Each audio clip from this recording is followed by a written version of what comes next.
Hallelujah. Surely we've made it. Good evening and welcome to Men Let's Talk, but rather let's just call it Let's Talk.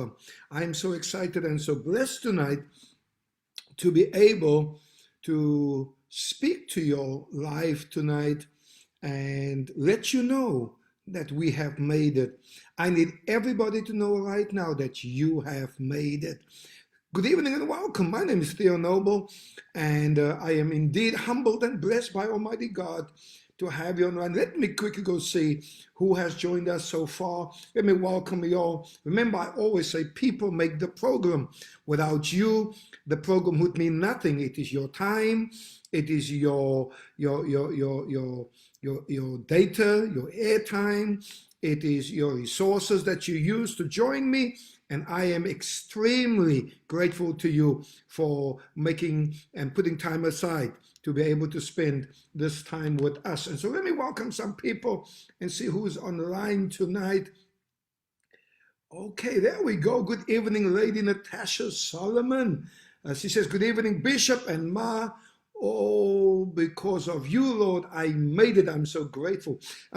Can I ask you, if you're going to, let me know that you're online, can you quickly just put on where you're watching from? I would love to let the world know where you are watching from. Good evening to you, Pastor Granville Griffin. He says, good evening, Bishop and Intrapacy family and all the viewers.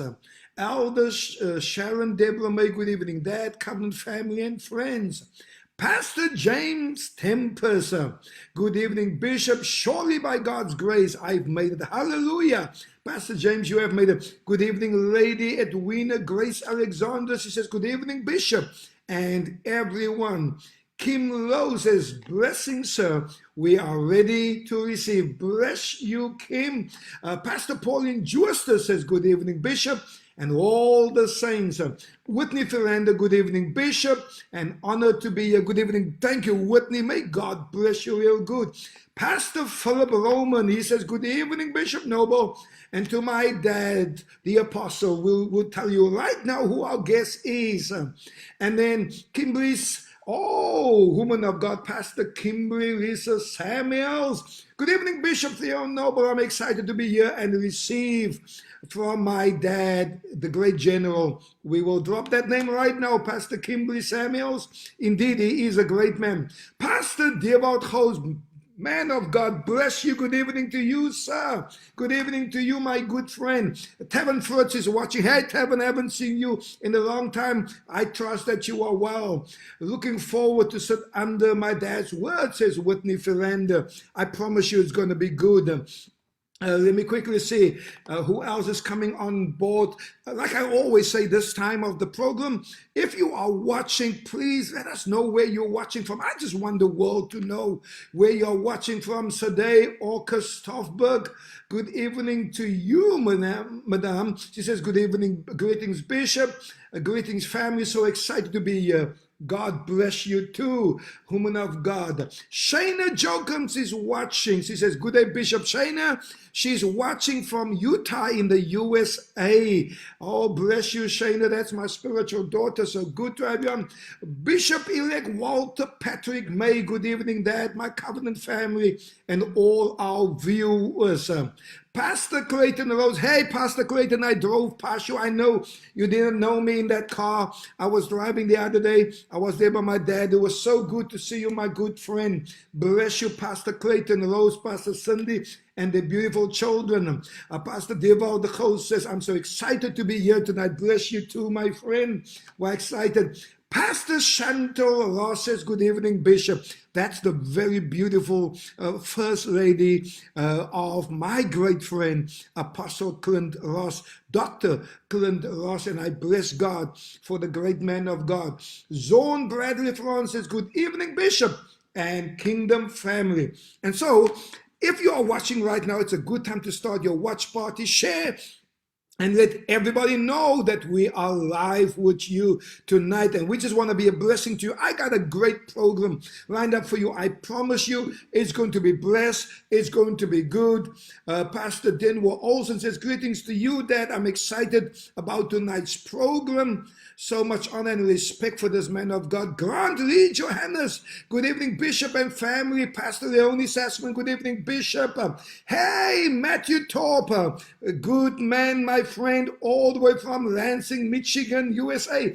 Good to know that you're online, Matthew. God bless you. Eugene W. Hess says, good evening, Bishop, watching all the way from the city of Neisner. God bless you. Miss Cloudy Daniel says, good evening, Dad, and everyone watching. Bless you, Cloudy. Donovan Frankel says, good evening, Bishop. Good evening to you, sir. Wesley Thomas, good evening. Oh, good evening to you, Wesley. So good to have you online, my friend. God bless you. Haven't seen you in ages. Good evening and welcome. So you can see people's coming online right now. I see we have Bonita Joy, Frederick Solomon says, greetings, Bishop Noble. Excited to be here tonight and listen to my dad. And so you can see there's some people who's excited already to listen to our guest for the evening.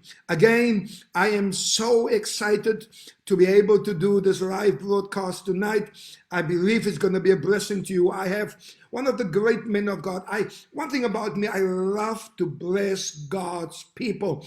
And I believe that I brought a great gift on tonight to speak to us and to be a blessing. Prophetess Vanolia Benjamin says, very expectant, very wise speaker. So I receive what is going to be released. I agree with you, Prophetess Vanolia. Ruth Guazira, hey Ruthie, says, good evening, Daddy Omar and the Anthropocene family. Chadwick Gavar is on Mr. Africa. I love this young man, one of the greatest bass players of all time. I just love this. I love his spirit. I love his persona. I love his gifting. Chad, so good to have you online. You know I love you, and very soon you'll be on this program too. My beautiful wife, she's on. She says, greetings, beloved. You'll know that's my baby, Patricia Noble.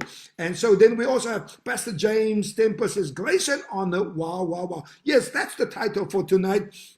The title for tonight that God gave me is Grace and Honor. Grace and Honor. Pastor Mel Johnson, Melissa Johnson. This is good evening, Bishop and Ma. That's the beautiful wife of Apostle Andre Johnson. Hey, y'all were in the city and I did not even get an opportunity to see y'all, but hoping next time that we will have some time to spend. But I love you, Mel. Please send to my princess, Miss Janae, that her bishop loves her. Xavier January says, greetings, Bishop. So blessed to be here tonight. Greetings to you, Xavier. May the Lord bless you real good, sir. And so now that I've welcomed a few of our guests and our online viewers, I just want to take a moment out just to thank God. And I normally start every week by thanking God for another week. And I just want to be able to say thank you to the Lord for carrying us through another week. I tell you, it's been challenging. I tell you right now, you know, there's been many challenges, but by the grace of God, we are standing. You are alive, you know, because of the grace of God. And I want to bless God for that. And so allow me quickly then also to tell you why I'm speaking about grace and honor tonight. The reason why I want to speak about grace and the scripture that I want to use as my reference tonight is 2 Corinthians chapter 12 and verse 9. And he said to me, my grace is sufficient for you, for my strength is made perfect in weakness. Therefore, most gladly, I will rather boast in my infirmities, that the power of Christ may rest upon me. I will rather boast in my infirmities, that the power of Christ may rest upon me. But I want to zoom in on my grace is sufficient for you. I believe that the grace of our Lord Jesus Christ is sufficient for all of us. If it had not been for his grace, where would we be? And so when I introduce my speaker, you will understand everybody knows him as the man who speaks on honor. But I believe there's a special grace upon his life, and God's grace has been sufficient to him. This is why he can speak about honor. So without further ado, I know you're all excited. I know you're ready. Let me welcome Apostle Dr. Pastor Clint Ross, my brother and friend, as he come along. Good evening to you, great man of God. I am so excited to have you on.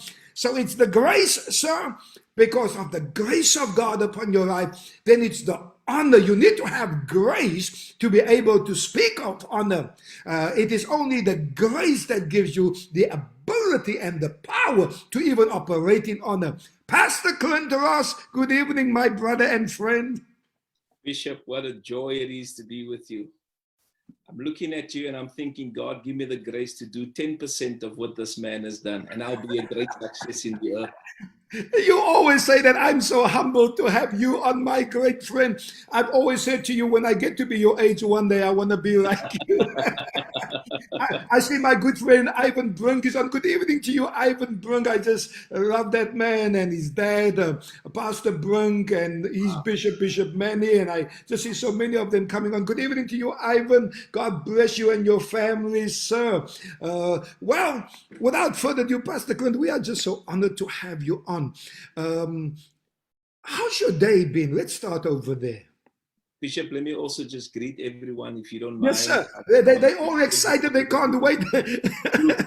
All of them. Let me also just say, family, love you. Thank you for being here tonight.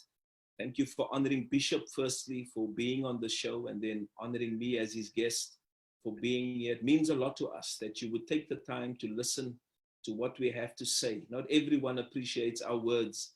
Yes, but sir. there's a difference in you tonight, because you are here and you're showing us that you value our words. Thank you. There's different ways that a man feels celebrated. Yes, sir. But one of the greatest ways is when people will come and listen to what he has to say. That's a difference in people. There are different levels of people making you feel honored, Bishop. Yes, sir. But one of the great ways is that people would take their time. Where people spend their time shows you what they value. Come on now. So they value our voice tonight, and showing up, just showing up, man of God. That's honor, Bishop. Shows what they value. And so, Bishop, I've had a blessed day today.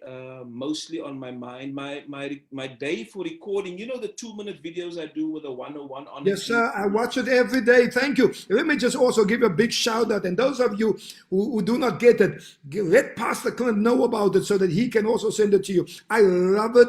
I love the wisdom principles. I love it. Thank you so much for taking time out and doing that for us, man of God. Bishop, it's an honor. So I spend most of my day doing the 2-minute recordings. As you know, I set the day aside in the week, and Tuesday is normally my day, but Tuesday I had a lot of meetings, and so that was my day doing a lot of recordings. And the other day, Bishop, I sent some snippets to my partners to show them that you think a 2-minute recording is just a 2-minute recording. Oh. And I told them how many cuts and how many things in between. The cut and the pace and not that. And then people always, even when I do these interviews, people think it's the easiest thing on earth to do. There's a whole team around us for lightning. There's a whole team, the sound. It's not just grabbing a phone and sitting over a phone and speaking, and so much more. This is live, but so much more when you do the presentation that you do. The work that goes into a 2-minute. People ask me all the time, Pastor Clint, to send them, an encouragement all over the world. And some days I take days on end to do 2 or 3 and 4, because you want to also be relevant. You also want to, because you do not want to give a message that's out of sync with what God is saying in the season. So that 2 minutes better be from heaven, because if that 2 minutes is not only for today, but that 2 minutes is also for somebody who had a problem yesterday.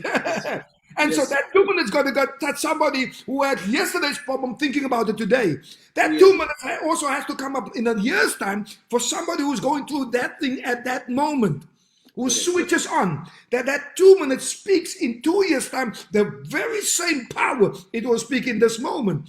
And so I am with you, sir. I love what I do, but it is not everybody's, cup of tea. Let me rather put it that way. Bishop, when you get to a certain level of ministry, you have so much to say. I mean, how do you do it in 2 minutes? Come on now. It's easier for me to speak for an hour than to speak for 2 minutes. How do we struggle when we prepare? What people also don't understand, Pastor Clint, and is, Pastor Clint, even when we preach on a Sunday, what people don't understand, true men of God does hours of preparation. And so I today, the whole day, sir, I've been in preparation for tomorrow morning. Yes. I am basically going over material, old sermons, because remember, you can't also preach the same message every year. Of course. Yes, sir. Sometimes you hear that message because it's in your spirit. Yeah. I have to just check up on my sermons of the past few years, or pass over, because it's one day that everybody preaches on the same thing. Correct. We all preach from central messages, central scriptures that has to do with the crucifixion and then also the resurrection. And now also, you got to make sure it is God who says it. And so I go over my old stuff. I do some research. I hear something from God. Sometimes God would give you a sermon, and you don't even have the scripture for it yet.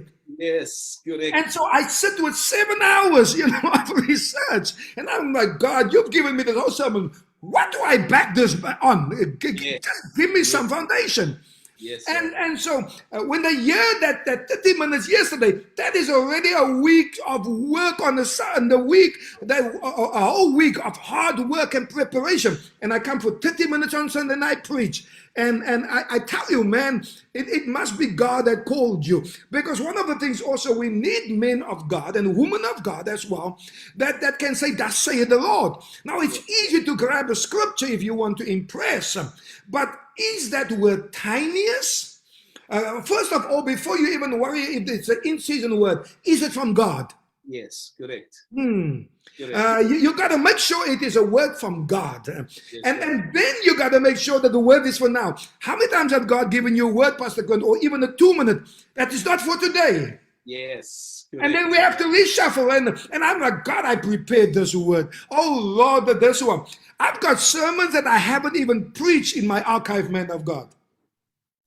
Bishop, the sad thing is, people don't understand the preparation, and then they don't preach.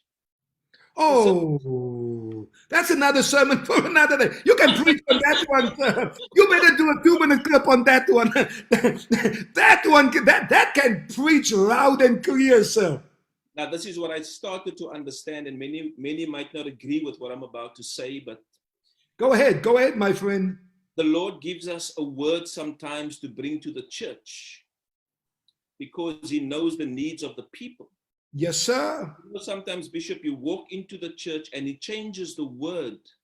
Just like that. Because the guy that God prepared your heart for to help him, he's not there. He didn't pitch. And the thing I know about God is that God is supreme. But what I've discovered is that he is not in control of our decisions. No, so sir. He does not decide if you get up on a Sunday morning to come to church or you're staying in bed. So when you preach up, the Lord has prepared the preacher's heart for you to help you, but you don't pitch. So God works in the heart of the man of God to structure it for the people who are there. Sir, how many times have we prepared? Yes. And as we go to that pulpit, Holy Spirit takes it in a whole new direction. In the beginning, and can I just be real, because I'm speaking to a man of great wisdom and great honor. In the beginning, I didn't fully understand God. I mean, let's just be honest for a second. I still don't, Bishop. Exactly. And I was like, God, what's up with you? Why would you do this to me? Because now you put stuff in my spirit that's not on my script. Yes, sir. And then the Lord reminded me, but didn't you say, thus saith the Lord? So say what I say, and somebody will be blessed. Because sometimes God would give us a script to bless somebody, like you say, who's not there. But God knows somebody else showed up. Oh, karanda robosete. And he wants to meet that need of the person that's right there. And as servants of God, we just got to be obedient. There goes the 10 hours of preparation. There goes the 12 hours. There goes the week of just hearing from God. But I've realized it's okay, Pastor Clint, to do that. So I'm so grateful that you said, this is how God works. Let me just welcome a few more people, Pastor Clint, before we really get into this. I see quite a few more people came online, and I just want to say hello to them. I see my son, Dr. Jeff Brown, has come on. He's from Lansing, Michigan. He's come on. Dr. Jeff Brown, bless you, son. I see Kim Rose says, you are blessing me by just greeting Pastor Ross. People love you, Pastor Clint. Auntie Jean Pago says, good evening, Dad, and online viewers. Whitney Fernandez says, yes, we love those daily doses. I agree with her wholeheartedly, sir. Let me quickly see. Alfred Whitman says, amen. Kim Rose says, hearing the message because it's in your spirit. Wow. Sareja Carlos, good evening to you. Sareja says, good evening, Bishop. Pastor Jay Jacobs says, yes, sir, hearing from God for a now word. I like that. And then Lady Michelle Gadot, that's my daughter. She says, good evening, Dad, and all the Cavanites. Whitney Fernandez says, such powerful and anointed conversation. Thank you, Whitney. We are humbled.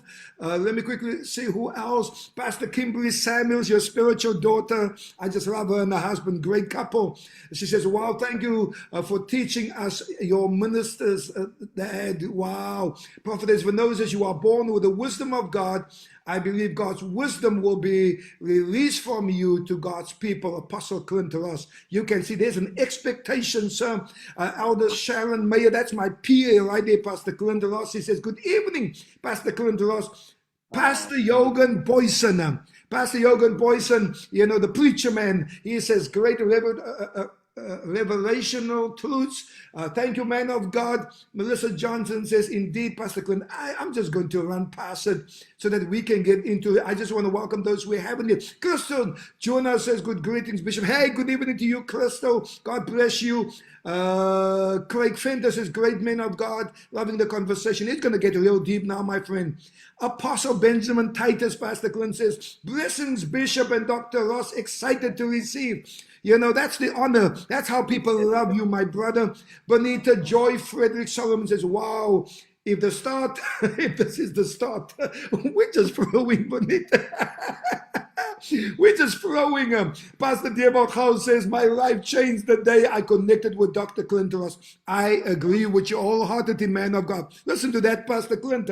My great friend, Pastor Wilbert Joseph says, good evening all. So much wisdom already. We are in for a treat tonight. Bless you, great man of God. Thank you, Pastor. Zaylen Harris, the son of Pastor Theo Harris, is on, man. I love this young man, this boy. I just love him. And he's watching. So, everybody, I hope everybody feels welcome. Now, I want to get right into the program back again. I see, is it Turlo Dean Johannes? He said, such a blessing to be here. God bless you. Well, Pastor Clint, so you had a great day, Pastor Clint, and I'm so happy for that. Excuse me?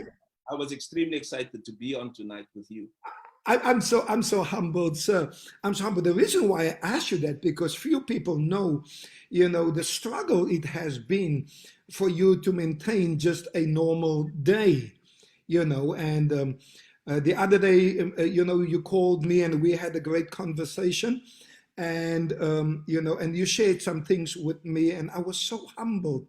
And I shared with you earlier on when I put the phone down, I had an emotional moment.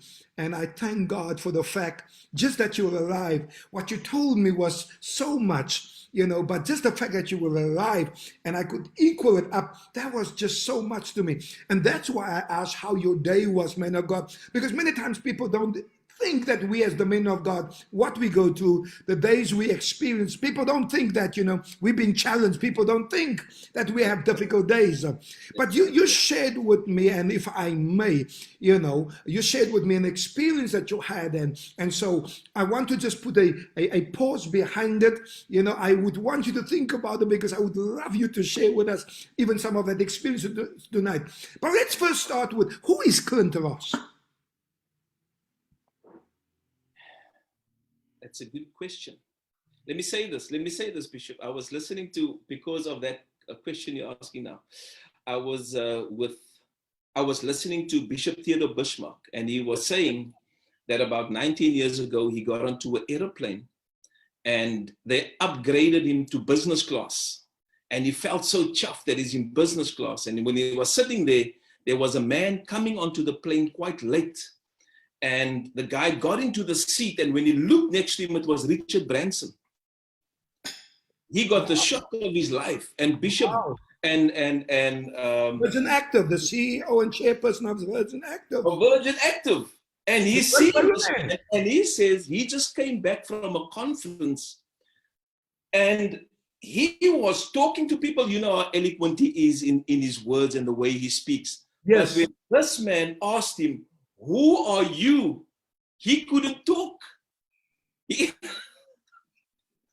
And what I learned from that is, Bishop, that whoever asks you the question determines the kind of answer that's going to come from you. Yes, sir. You know, if one of my proteges had to ask me the question is, who's Clint Ross? It's a different answer than when the president of South Africa probably asked me, or yes, Bishop Theo Noble has to ask me. But I think if we are prepared to answer questions, our life will be much easier. Yes, sir. I have a whole book that I do just questions. So I know I'm going in another direction. You're asking me Clint Rossi's, but our people struggle with asking questions and answering questions. Bishop, I am the middle son of 7 children. The middle child, you know, the middle child syndrome, struggles for identity, struggles for significance. I struggled in my childhood. A lot of my childhood memories I don't have, I think because they were painful to me. I used to think my parents didn't like me. I felt that, you know, they had their favorites, and I wasn't one of them. But now that I'm a parent, I realize that every child has a different nature, and you deal with a child according to their nature. Come on. And that child might feel that you're unfair. Bishop, I'm at the point now, and many might not agree with me, but when I look at God, he deals like this. Whoever honors me the most gets the most favor from me. Yes, sir. You're speaking my language. That's just, God said, if you honor me, I honor you. Whoever honors me, I honor them. Yes, and sir. those who despise me, I lightly esteem. I love you, but you don't have my favor. You know, that's what he's really saying. Yeah. So I struggled a lot in my childhood. I failed at school, was laughed at by my brothers. Some of them did extremely well.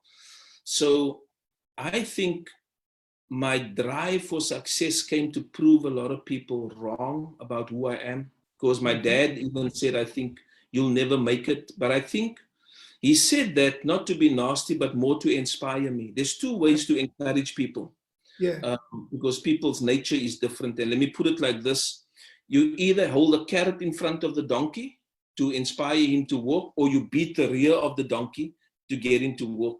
Yes, sir. I guess my dad felt that beating my rear was a better way to get me to walk than holding a carrot in front of me. and you're still hawking, and you're still hawking, and you keep on hawking, and you're going to solve your hawking slump. Let me just interject there for a second, Pastor Clint. The reason why I asked that question was because I wanted to, to invoke, if I may, some of who you are and why you are what you are today. Because when I asked that question, knowing who you are, because I know Clint Ross, and many people don't know that we are very good friends. But remember also, there are 3 ways that I do. And let me just say to everybody watching, I don't do script. I told Pastor Clint, I don't do scripts. I don't prepare programs. I don't have a format. I speak as Holy Spirit leads me. This is why I love to do interviews. And I believe, that there's an identification problem, in our communities, in our society, but also amongst us as a people, and especially in the body of Christ too. And so there are 3 questions that I always ask whenever I deal with leadership. 3 questions I ask. Who are you? What are you? What do you want? Wow. Who are you? Wow. What are you? And what do you want? It is significant to me, because if we know who Clint Ross is, then we know what Clint Ross is. And if we know what Clint Ross is, then we know what he wants, and because what he wants, he will then also release to us who honor him.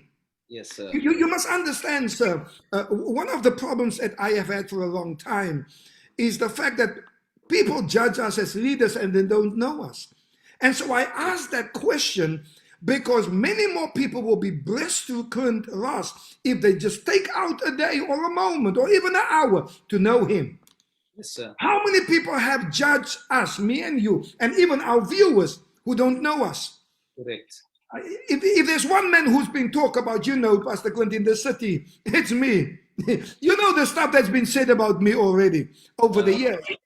And I can tell you right now, 99.9% of those who have spoken about me have never even really taken time out to get to know me. To be in someone's presence doesn't mean you know them. Yes, sir. To know somebody's name, their address, where they stay, doesn't mean you know them. Yes, sir. I'm so interested because I want the world to know, because the whole world is watching. We've got viewers from all over the world. Who is Clint Ross? And you gave me such, I understand now the wisdom that you carry. Already I'm excited. It's beginning to well up inside of me now, because there's some stuff that you said now in that few minutes that can change somebody's life. Yes, sir.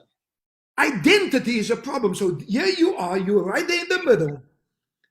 You didn't understand what the three top were about, and sometimes you were confused about the three little ones after you. Right, that's right. Dad wasn't clear in his instruction to you.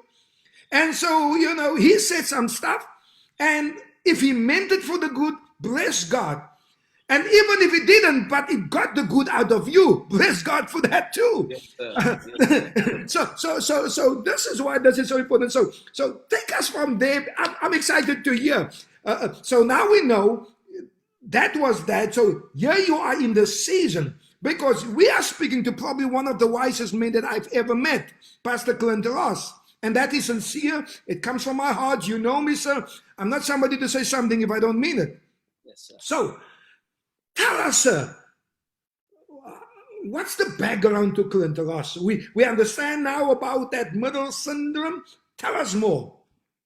Let me say, Bishop, I think we all know my daddy, Dr. Murdoch. We all know who I'm with. I'm not ashamed to say who I follow.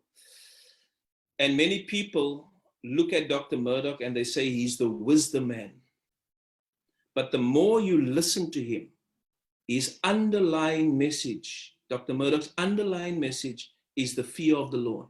Come on. Stay in the fear of God. That's his underlying message for everything. Now, people know me as the honor pastor. But if you listen to me carefully, my underlying message is keep your heart right. Keep your heart right. Keep your heart humble. Jesus. Keep your heart right. I feel because I've been so misunderstood and mistreated by people, that I felt that people's hearts aren't right. People's intentions aren't right. Everything starts with the heart. I said to my people the other day, when God comes to search you, he doesn't look at your prayer life. No, sir. No. God doesn't look at how long you fast. Yes, when sir. God comes to search, he searches the heart.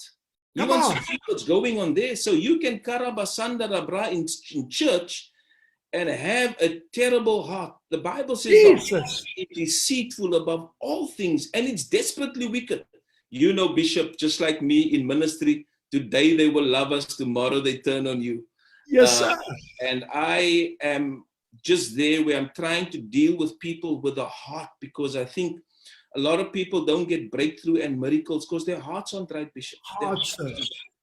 And so, the Bible says in Proverbs 29, verse 23, a man's pride will bring him low, but honor shall uphold the humble in spirit.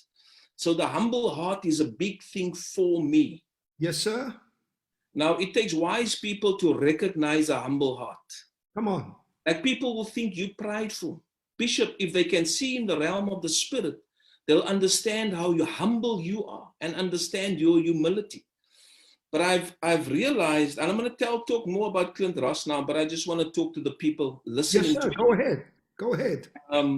I realized that, and this is maybe not the context that Jesus meant it in, but this is what I grasped from it when he was talking. In John 3, verse 3, he says, unless a man is born again, he cannot see the kingdom of God. Cannot see the kingdom. Here we go. Then in verse 5, he says, unless a man is born again, he cannot, born of water and of the Spirit, he cannot enter the kingdom. Enter the kingdom. And in my opinion, that's two different kinds of people. And that has been confused. They've confused that scripture. You know, I've heard that scripture so many times, and I'm like, but that's not what the scripture says. Bishop, I used to think when someone tells me they're born again, I used to think they think the way I think. I used to think they have the same heart that I have. Yes, and sir. so I would share my heart with them. I would tell them things just to discover that every born-again believer is not a born-again. They don't see things the same. Let me put it that way. Yes, sir. Because Jesus told his disciples at one stage, having eyes you see, but you cannot perceive. Ooh. Some people can see the need to be born again and they are saved, but they cannot perceive the things of the kingdom. Yes, so sir. unless you get born of water and of the Spirit, you cannot enter the kingdom. That's a different kind of individual. Absolutely. It's one thing to see, it's another thing to enter. And so, you know, I want to say to people that has felt the way I have felt, misunderstood by people, when you come into a church or anywhere, just know that everyone is not the same. One of the biggest mistakes of your life is to think that everyone is the same. And because we think everyone is the same, we want to treat everyone the same. And anytime you treat everybody the same, you have honored nobody. You've honored no one if you treat everyone the same. And Pastor Clint, people. You know, scripture is very clear. You know, just a scripture that can help with that is, you know, in Romans chapter 12, verses 3 says, for one ought not to think of himself more highly than of the other. But God has allotted each and every one of us a measure of faith. So everybody's not the same. We all have a measure of faith. And when you honor that measure, you honor the person. You cannot treat everybody the same. Because that is dishonor to the levels that God have given people. A woman came to me and said, I treat everybody the same. I said, wow, how does your husband feel about you cooking breakfast for your neighbor's husband? Ooh. You say you treat everyone the same. How does your husband feel about you sleeping with all the men in the street? You then treat everyone the same. Your husband is more different than everybody else. We don't treat everyone the same. If we all the same, who must teach? Thank you. Who must teach if we all the same? Thank you. You are so blessed, my friend. Continue. You are so blessed. One of the mistakes we make is, and I've made this, I would think everyone loves you, everyone you know, is concerned about you. It's one of the biggest mistakes that I've made. And I want to say to you today, everyone listening to me, live guarded. Live guarded. The Bible says, guard your heart, for out of that flows the issues of life. Now, this happens because the more your responsibilities get, the more guarded you must live. Now, people think that you become a snob in ministry when you live guarded. That when you have people around you, then they want to start saying you have bodyguards and you have all this nonsense. Because they've never climbed to levels of ministry in understanding that the higher you go, the more guarded you must live. There was a time when the Greeks came and they came to Philip and they said, sir, we'd love to see Jesus. They couldn't walk direct access to Jesus. No. They had to come through his disciples to get to him. Philip says, here's some Greeks who want to see you. And then he says, unless a corn of wheat fall in the ground and die, it abides alone. He gives that scripture. But they were his gatekeepers. They protected him. And what I'm learning, Bishop, is that there's so many things I want to say. I get so tired. You know, Pastor Clint, one of the things that really concerns me in line with what you're saying is everybody is against today. The whole thing about the secular world is against the spiritual world, not the religious world. And the quickest way to undo God's word is to take the man of God out of that. The quickest way. Because nowhere in the Bible did I see God work without a man or a woman. Nowhere. Bishop, somebody must bring me a scripture, sir, where God spoke to a group and gave them an instruction to go tell the people. I'd He also like to see always, everything from Genesis to Revelation, God speaks through an individual. To remove the man of God is to undo God's system. To remove the woman of God is to undo God's system. We cannot undo God's system. You know, even in a company, sir, even in a company of directors, there's always one chairman. Sometimes because it's a family, they will have, you know, one the CEO and one the GM and one the G this or whatever. But they will always choose one of that family to be the chairperson. Yes, sir. And everybody understands that. But the minute when it gets to church, people always feel, but what do they say? For we are all anointed. I'm not talking about the anointing. Honor is not about the anointing. I'm not talking about the position. Honor's got nothing to do with the position. Honor is who God created that person to be. Because like you said, you can only get out of that person once you honor and realize who that person is. And so I hear you, my friend. I hear you, man of God. Bishop, let me put it this way. You must always be conscious of who the king enjoys. In every environment, there is a king. You have people. You are the king in your environment. A man is a king in his home. Those people that's around you there, Bishop, if anyone comes into that environment and tries to badmouth them by you, these lost favor because you enjoy those people. That's why they're around you. Yes, sir. Now consider this. God calls his servants to work for him. There's a reason why he enjoys them. You must always know who the king enjoys. And if you speak against men of God, you better know that you're speaking against God himself.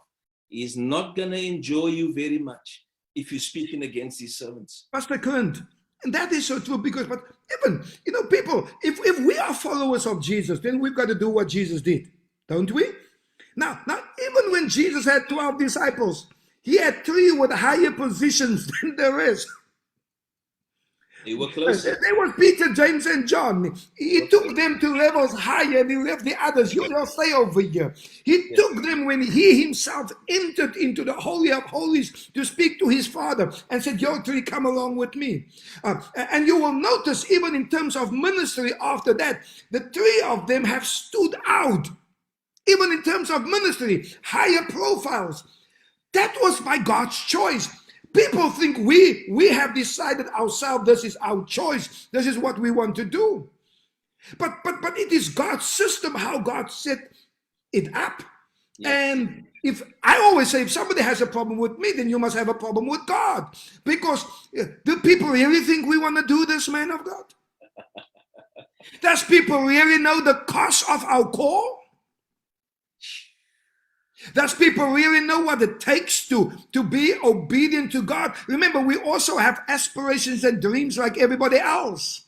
Of course. Because we're human. That part we cannot be detached from because we are human.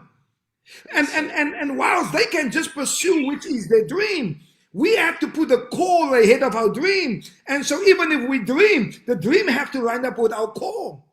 Hallelujah. That's it.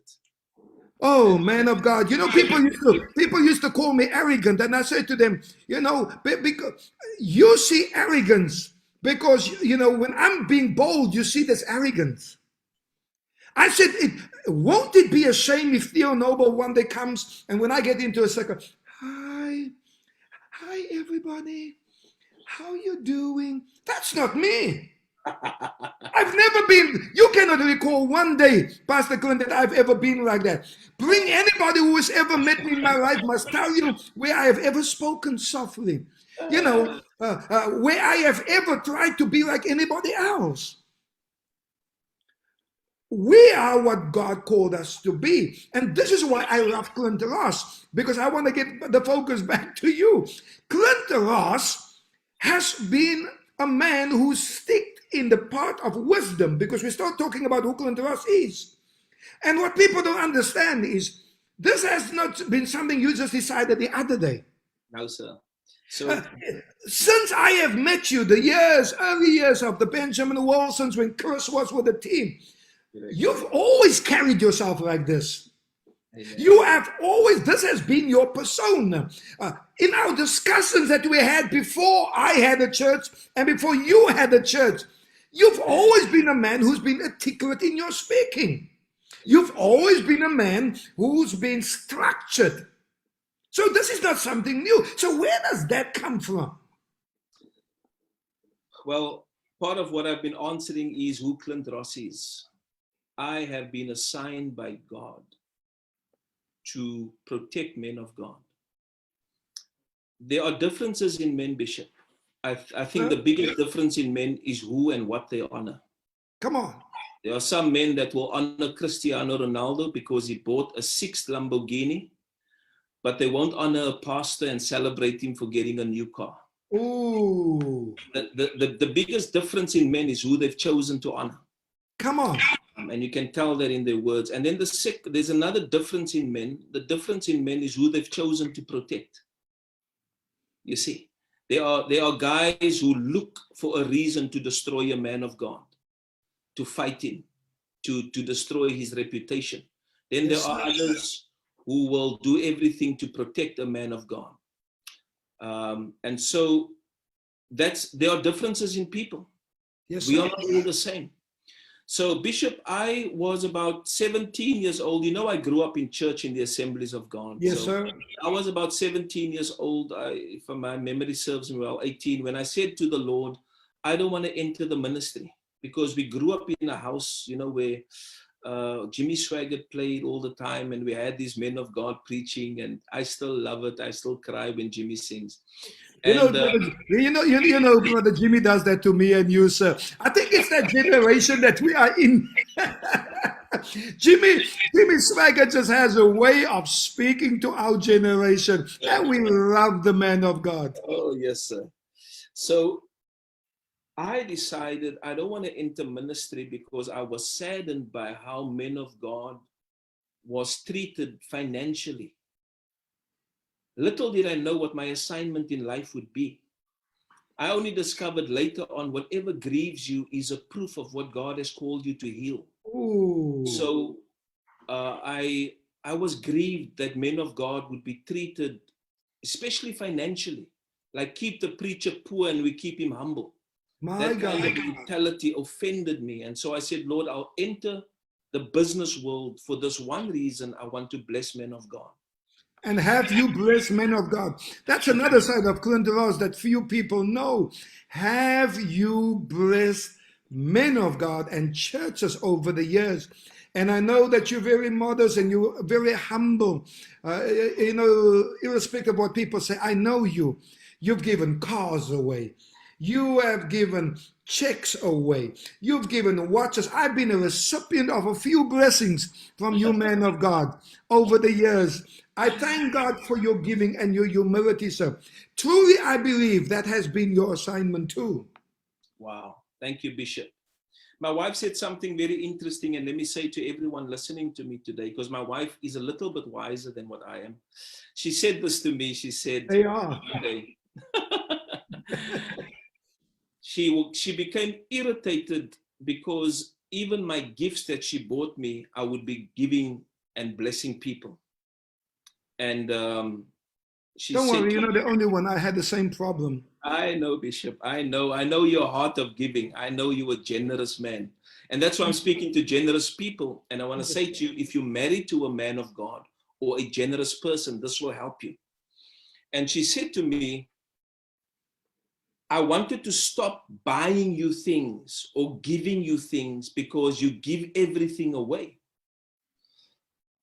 And then she said, but then I realized you enjoy receiving gifts, but the greatest joy for you is having the ability to be able to give. That gives you more joy than the gift itself. And so she said, if I stop giving to you, I would rob you of the joy of giving. And Yes, the sir. greatest joy for you, the happiest moments for you is in your giving. Come on. And I thought there's so much wisdom in that. Let me say to certain people, because it can be frustrating when you live with a giver, it seems that they give everything away. Yes, sir. But joy to a giver is having the ability to give and finding the appropriate receiver. Come on. If you want to make a giver happy, learn how to be a receiver. The Oh, I love worst that. thing for a giver is to give to someone who does not know how to receive. Yes, Have you sir. ever given someone money, Bishop, and they just say, oh, thank you, Lord. Oh, this is the Lord.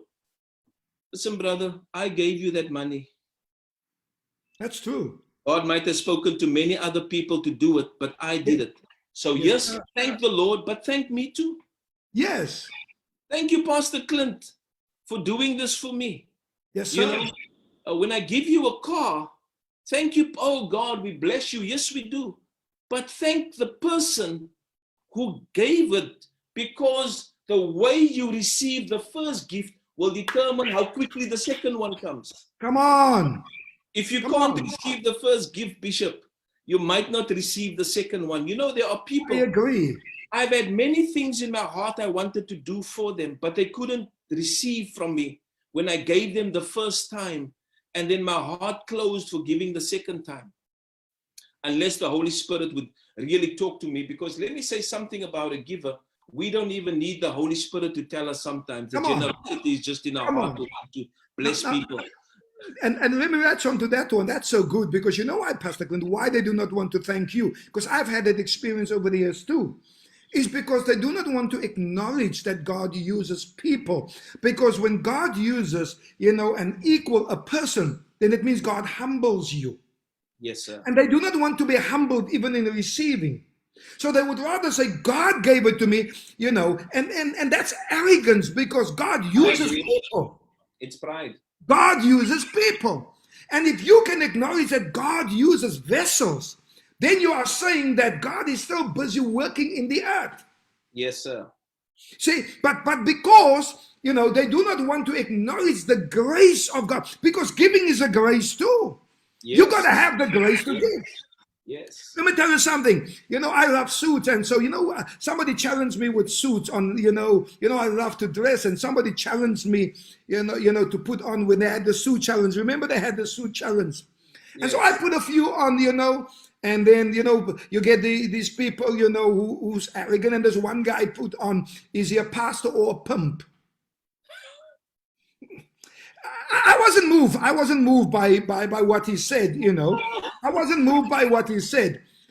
Because I have always believed that, that's my way of inspiring people. Yes, sir. And, when somebody likes a suit that I have given it to them. You know that I have given hundreds of suits away in the last 20 years of ministry. Yeah. I have given so many suits away. I have already walked out of a service, without a suit on, and without my shoes on, without my tie on. And just by the way I have dressed, one day a man got born again just by the way I look, sir. You know what he said to me, Pastor Kundi? He said to me, I have seen pastors don't look good. He said to me, the way you looked impressed me, but he said it showed me more about the God that you serve. He said you represented a God of excellence. I said, wow. Wow. He said to me, your presentation spoke about your God. But whilst he said it, the Holy Spirit said to me, take off the jacket, give it to him. Now, I didn't know he wasn't born again, sir. I didn't know he wasn't born again. I took off the jacket, I gave the jacket to him.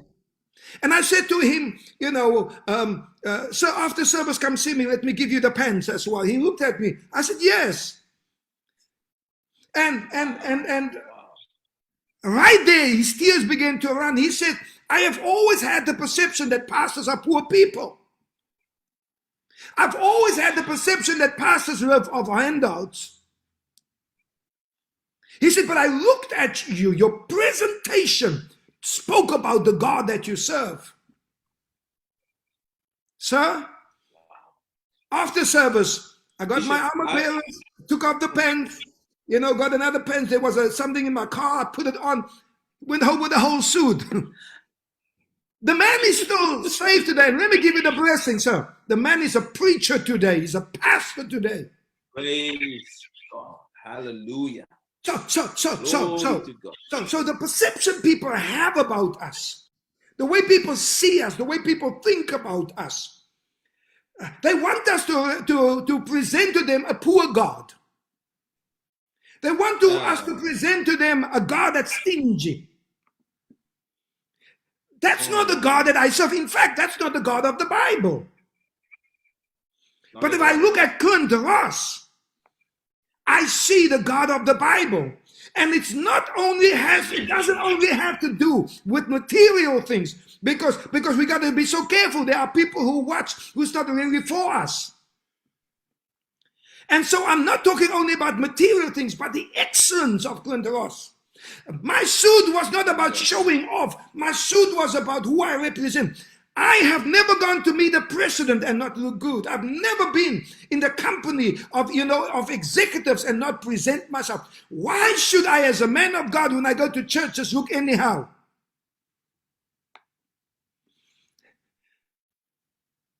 Bishop, Go ahead, sir.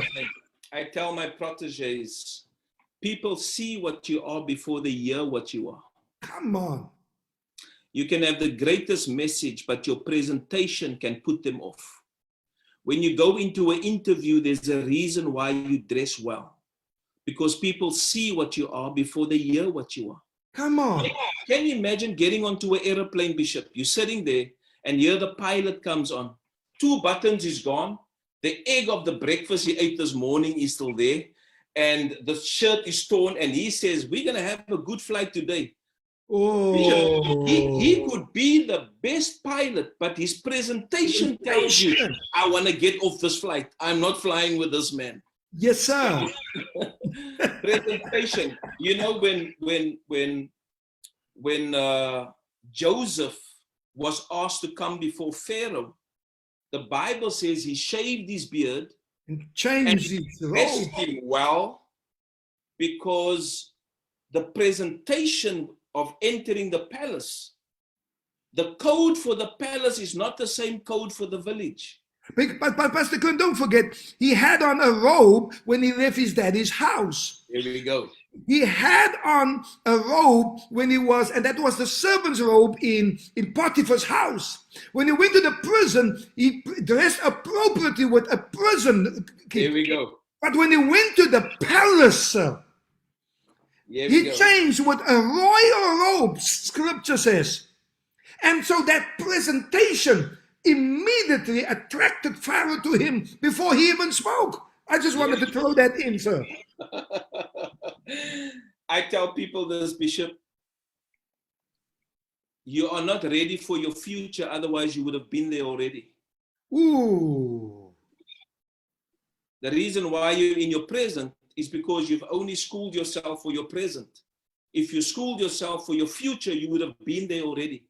I like that. People don't want to be trained on going into, if you're a man that enters parliament in and out, you understand the world of politics. Yes, sir. And so if I want to enter that world, I need to speak to you.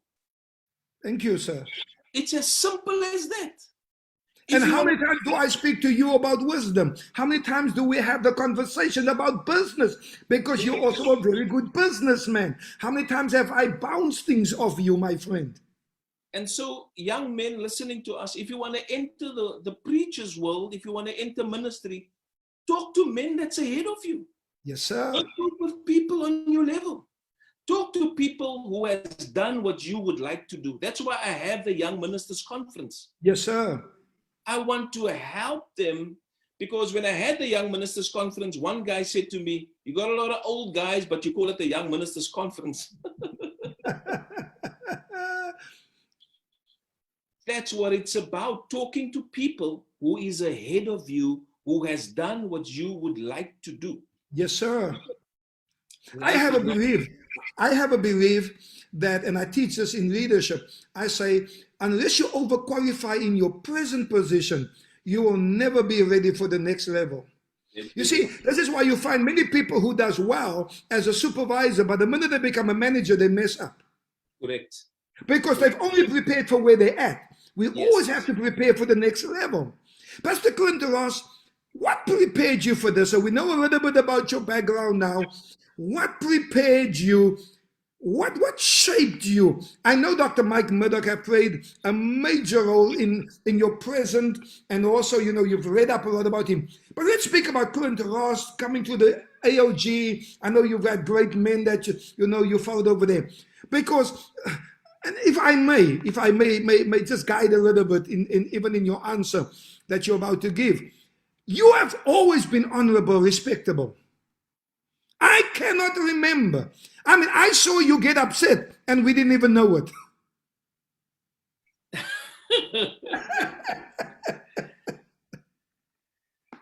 Bishop, let me say, I think it's probably a part of the nature that God's given me. My mother was a lot like that. My mother was very demonstrative in her love. My father wasn't. And I can see some of our siblings get some of the things. I got some of my daddy. But my mother was very demonstrative in her love. And I think honor plays a big part in demonstration. Yes, sir. Of posture, of how you talk, how you handle people. And so there's a part of that God's given me. I think that helps with my nature. And I think that's why I've been very favored through the years. I only discovered later when Dr. Murdoch said to me, honor will take you further than your education. Wow. Honor will take you further than your genius. He said, honor will take you further than your faith. That blew me. Because I have faith for many things, but my honor took me there quicker. So what happened, Bishop, was when I was in the Assemblies of God, I got promoted almost every second year. Okay. In the natural, in church, whenever my pastor would tell me, I was young and he would tell me, you're going to be youth leader now. I need you to take the youth. I said to him, I'm untrained, but because you said it, I'm going to do it. And so I just put things together. The next thing, Bishop, you didn't know I was a worship leader. I had to lead. I had to lead worship in church. My goodness. Now, let me drop this secret with you as well. Can you believe I was not the worship leader, but we were called in the Church of the Nazarene the service leader. So I used to sing and and lead them as well. Lead the service because you know I when God gave out voices, I came somewhere at the back. But I was a service leader. My wife always used to tease me about. We were at the Church of the Nazarene last week, Saturday, honoring the 60-year ministerial anniversary of my former pastor. Man, when that's why I love to sing out of my chest. So you were a worship leader. Come on now. Bishop, it wasn't about the fact that can I do it. It was about the fact that honoring my pastor for asking. Come on, I like that, sir. Because there were people who could do the job better, but they were not available to do it. Ooh. They're always too busy. Everything. Can you say that again? And Can you say that part again, Pastor? Because you gotta. That was too quick. Please, let's rewind quickly. Please say that again. Yeah, they're always too busy. Can you imagine the one who gave them the gift? They don't want to use it in his house. Wow. Isn't that sad? They want to use it elsewhere, but the one who gave them the gift, they don't want to use it in his house. But anyway, and then I became a deacon at an early age. I was 26 or 27 when they made me an elder in the Assemblies of God. Not everyone was happy because I was so young. Yes, sir. But my pastor saw my availability. But this is what I want to say with that, Bishop. Every time I took a position in church, God would promote me in the secular. Wow. God would promote me in my job. Became a deacon, God would promote me in my job. This is good. Became an elder, God would promote me in my job. This is good. There was one stage, I lived about 6 to 7 kilometers away from home. I had no car. So I had to walk, and then I was leading services. Sy's nat gesweet as jy daar kom. I said that in Afrikaans. You are so tired. You are sweating. You get there. You must freshen up and go lead a service. You've Yes, walked sir. 6, 7, 8 kilometers. Your Yes, shoes sir. is done. You know how I I walk. couldn't. You know, me and my wife, Pastor Clint, I stayed in 6th Avenue Retreat, and I had to walk all the way to Beethoven Street for the Church of the Nazarene. My wife had to walk all the way from Lavendale. You know, people don't understand. We did all the things. We were in the Sunday school teachers. We were in the I youth. was also Sunday We were school in, teacher. we were in the Wayside Sunday School. We were in the Yes, sir. missions departments. We were in. Come Yes, on, sir. Yes, sir. obedient. All of those. And you know what, Bishop? I couldn't afford a car, but then I got a promotion to be a rep, and they gave me a company car. Jesus. Brand new, better than anybody else's car. And you know what the senior manager of the company told me when he called me in? Mm-hmm. He said, you are a guinea pig that we are using. If you are successful, we'll bring other people also through the ranks to be successful. Many others came through the ranks then to become internal sales and sales reps and things, which means he probably thinks that I was successful. But God gave me a car Come on. without having money because I served in the house of God. Yes, sir. Serving the Lord, Bishop. God, let me tell everyone out there, God will treat you better than you will treat yourself. Wow. God will treat you better than you treat yourself. Sometimes, God will Bishop, treat there are you things better people than you will treat than you yourself. treat Pastor Clint, yourself. that's good. Yes, That's good. That's good. That's good. Bishop, there are certain things we won't buy ourselves, but God will send people to buy it for us. I like that. I won't buy a $15,000 suit, but I'll get people who will buy it for me. Yes, sir. I Yes. won't necessarily go spend all my money on the best cars, but I got people who will do it for me. Yes, sir. God will treat you better than you will treat yourself. Yes, sir. You know, Bishop, I'm and I keep teaching my people, just give God a chance. Give him a chance. Sometimes people say they want to work overtime so they can earn more money, so they can have more things. Bishop, if they will give God a chance to serve in his house, things will come to them that they have not even have to spend their money on. Oh, you're flowing. The Lord will bless you when you honor his house. Yes, Listen sir. to me, people, today. When you honor the house of God, God will honor you. People look at us today and people think, you know, I mean, I have cars parking here that I don't have to drive. I borrowed pastors' cars so that they can have a car to drive. Yes, People sir. say, you think you have all these things, you so fancy, you so... And we're sharing this so that people know where we started. Come on. Come But on, we sir. were invested in God's kingdom. And now on. God is invested in us. Yes, sir. And so I am not apologetic for the things God's giving me. I I agree. am not. You know, Bishop, let me say, I'm at the point where God's paying my bills. Come on. Someone would phone me and say, this is the doctor's bill you have to pay. Before I pay it, money comes into my account and it's exact amount that I need to pay. God's paying my bills nowadays. But you see, sir, and this You is know- why I said grace and honor. If you carry that grace, you will know how to honor. And when you honor, God will honor you. Sir, people can judge us as much as they want to.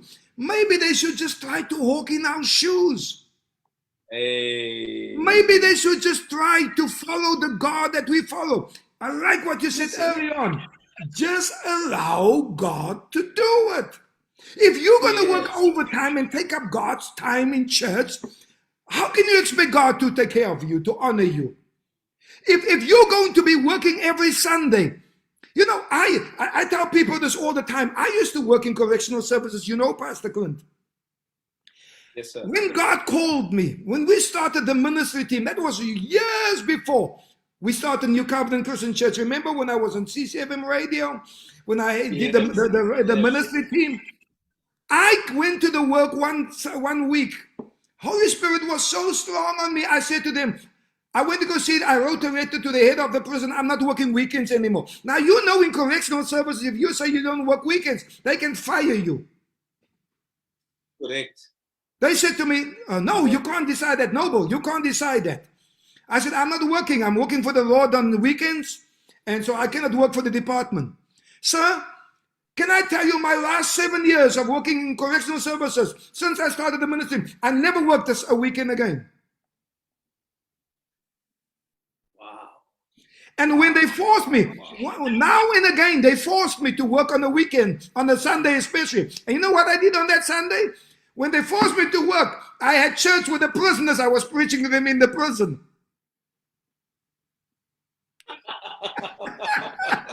So I was still in church. And then on other Sundays again, they would allow me to take the prisoners to different churches, the prison choir, remember? Then I took the prison choir up. So for my last 7 years of ministry, we have to learn to try God. This is it, Bishop. People go broke trying to look prosperous. They don't allow God to make them prosperous. They think that by working all this overtime, and I'm for people working. Me too. I'm for it. Yes, sir. Don't neglect the house of God. That's what I'm trying to tell people. Don't allow God to bless you. He will treat you better than you treat yourself. That car you're working overtime for, God will give you a better model than Come what on. you want. Here's the point, Pastor Clint. This is what I always say to my leadership. If you work for it and you got it, then you have to maintain it. Yes, sir. But if God gave it to you, then He will sustain it. When you have to maintain, God will sustain. I love that. If you work for it, if you bought that fridge will break before the warranty is over. Yeah. But if through the grace of God, God made a way for you to get that fridge will work for 5 years, for 6 years without giving you problems. By the time when you're ready and you have enough resources for the next fridge, that's the time when this fridge won't even break, but God will allow you to give it to someone else who can have it for another 5 years. If God gave it to you, Pastor Clint. And so I understand, the principles, that you operate on, your giving. When you share this, I know what you're talking about because I've been a recipient, I've seen, and I know many other recipients that you have blessed over the years. But I also know there's been a lot of challenges on the integrity of Clint Ross. And in particular, when you decided to go into honor, yes, and even more when you decided to join up with Dr. Mike Murdoch. Yes, sir. I was one of the very first people who came to you, and I said to you, Pastor Clint, this is the grace that you have. And when you spoke to me about Dr. Murdoch, I publicly said that you should do it. Yes, sir. And I told you even before you spoke to him, call your church Global Wisdom Center. Yes, sir. Yes, sir. And I thank God for that. Take us through that season of your life, because here you are, a mainstream preacher, and God takes you in that direction. Bishop, I've been following Dr. Murdoch for more than 20 years now. Yes, sir. So The Law of Recognition is my favorite book of Dr. Murdoch. Mine too, the green one. I refuse to lend it out to anyone, sir. It's my favorite book. But now you can see at the back here, all these books on top, it's all Dr. Murdoch's books. My daddy wrote more than 1,500 books. So, wow. Let me put it this way, Bishop, in your question that you are asking. I'm at the moment preaching and teaching on this very thing. 10 battles every man must face. Wow. 10 battles every man must face. And I'm just going to read it for you quickly and then Yes, sir. expound a little bit here and there. We can talk through it. Number one is the battle for your faith. People will make you lose your faith, Bishop. But you have to be anchored in the Lord Jesus Christ, who is the author and the finisher of your faith. If you're going to look to people, and that's why people backslide, because they look to people. There's a battle for your faith. Even as men of God, we have to battle for our faith. And not a battle for our religion, not a battle for our church membership, but a battle for our faith. For your faith. For your faith, Bishop. That's good, sir. And then we all know this is the battle in the mind. The battle of the mind, what goes through your mind, the things. You know how many times I wanted to leave the church already and just close it? The battle of the mind, Bishop. But now you're talking about you're talking about me, my, and I now. And then, Bishop, the battle for your family. The battle to keep your family as a man of God. Interrogate your children. Who's that friend? Where does he come from? Who's his parents? What do you? There's a battle. It's a battle to keep your family.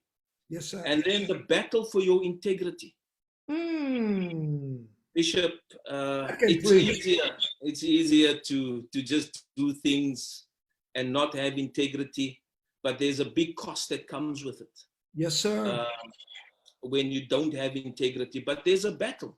Yes, sir. There's a battle. There's a battle to take shortcuts and think it will be easier with certain things and borrow money from people and not pay it back. It looks like it's the easiest thing, but when you have to battle for your integrity, and that's a thing that has hurt me, Bishop, is that helping so many people in the kingdom, including some men of God, and they don't have integrity. Wow. It has hurt my heart. And so the next thing that you have to battle for in that is the battle for your finances. The Bible says that wisdom is a defense and money is a defense. When I read that scripture, the Lord said to me, not everything I gave you is my responsibility to protect. Yes, sir. I want people to know that, because we are quick to say the blood of Jesus, and yes, it has power. It's never lost its power. Oh, the angels of God is protecting me. But don't go to town center 12 o'clock at night and go draw money there. And when you get robbed, you say, where was the angels and where was the... Thank you. Because wisdom is a defense. Wisdom is a defense. It's a defense. It's there to protect you. That's good. Even through this whole coronavirus, the Lord's been saying to me, wisdom is a defense. Yes, sir. Wisdom is for your protection. And so the defense for your finances, Bishop, the fight for your assignment. Do you know how many people want to take me out of my assignment? Comments like, this is not a time to teach on honor. This is not a time to be teaching on. And then I think you don't understand honor. Because honor is so big to me, Bishop. Yes, For me, the Bible is made up of one word, honor. Come on. The 10 Commandments is all honor. Yes, it is. First 4 is honoring God. The other 6 is honoring man. Yes, sir. Jesus died on the cross to honor his Father. Honor his Father. God the Father honored Jesus by raising him from the dead. The Bible is all about honor. But there's a battle to stay in your assignment. Yes, sir. There's a battle, Bishop, to stay in love with people. Yes, sir. A battle to stay in love with people. People can hurt you. And you know, when you're in ministry, you love people, you give your heart. But it's a fight to stay in love with people. Yes, it is. I'm tempted to hate them. I am tempted to hate them. And maybe here's some angels here, like you normally tell me, Bishop, you know, you guys, here's some angels here that just loves everyone. It's not a battle me, I'm for being me. honest. It's for me. Oh, it's a battle, sir. It's a battle. And then the battle for consistency, Bishop. Yes, we sir. love new things. We love new things, new cars, new houses. But there's things you have to stay consistent in. Your tithing. Yes. Your giving to the Lord. Your commitment in your marriage. Come on. There are things you just have to stay consistent in. Yes, And sir. that consistency, serving in the house of God, being there. Do you want to give up? Do you want to? Yes, I want to. But the battle for consistency, staying consistent. Mm. And then, Bishop, the battle for your inspiration. Yes, sir.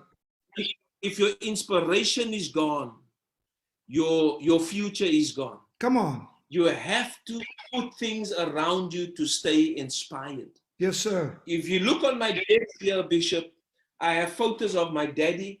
I have frames here of things he said on Twitter, and I framed it because every time I'm down, it inspires me to keep going. What inspires you? Books inspire me, Bishop. That's why my rack looks like this. I stay inspired. The battle to stay inspired every day, because people want to sap your inspiration and take it. And then the battle for your health. If you don't have health, you have nothing. Come on. You can be the greatest anointed person, but if your health is gone, everything is gone. I agree. Everywhere you walk into the shop, everything that they give you freely can give you cancer. Everything they give you freely gives you diabetes. Everything they give you freely at high blood pressure. It's just so easy. The battle for your health. Do you think I like drinking water? I don't like drinking water. I hate it. But there's a battle for your health. Yes, and sir. I think when we are young, we don't realize what health means. We pollute our bodies with the things we eat. And when you get a bit older now, and you get here to 50 and up, you start realizing, yay, I've abused this body. It's true. And but there's a battle, Bishop. You know, life is a battle. It is. Life is filled with adversaries. And even people who smile with you are your adversaries. Come on. They're not happy for you. No, they're not. So navigating through finding the genuine is hard. It's a battle. But let me say this about battles, Bishop. It's not your title that gives you recognition in the spirit.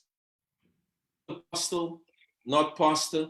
It's the battles you've won that gives you recognition. Wow. That brings you recognition. Whenever God gets ready to promote you, he brings you. Pastor Clint, you gotta just say that again. No, you're going too fast now, my brother. It is the battles that you've won gives you recognition. Oh, I love that. In the spirit. You say that again, man of God. Listen, the 7 sons of Sceva is an example of that. Jesus we know. Paul we know. But who are you? You've won no battles yet. You want to take titles here of things. You have won no battles.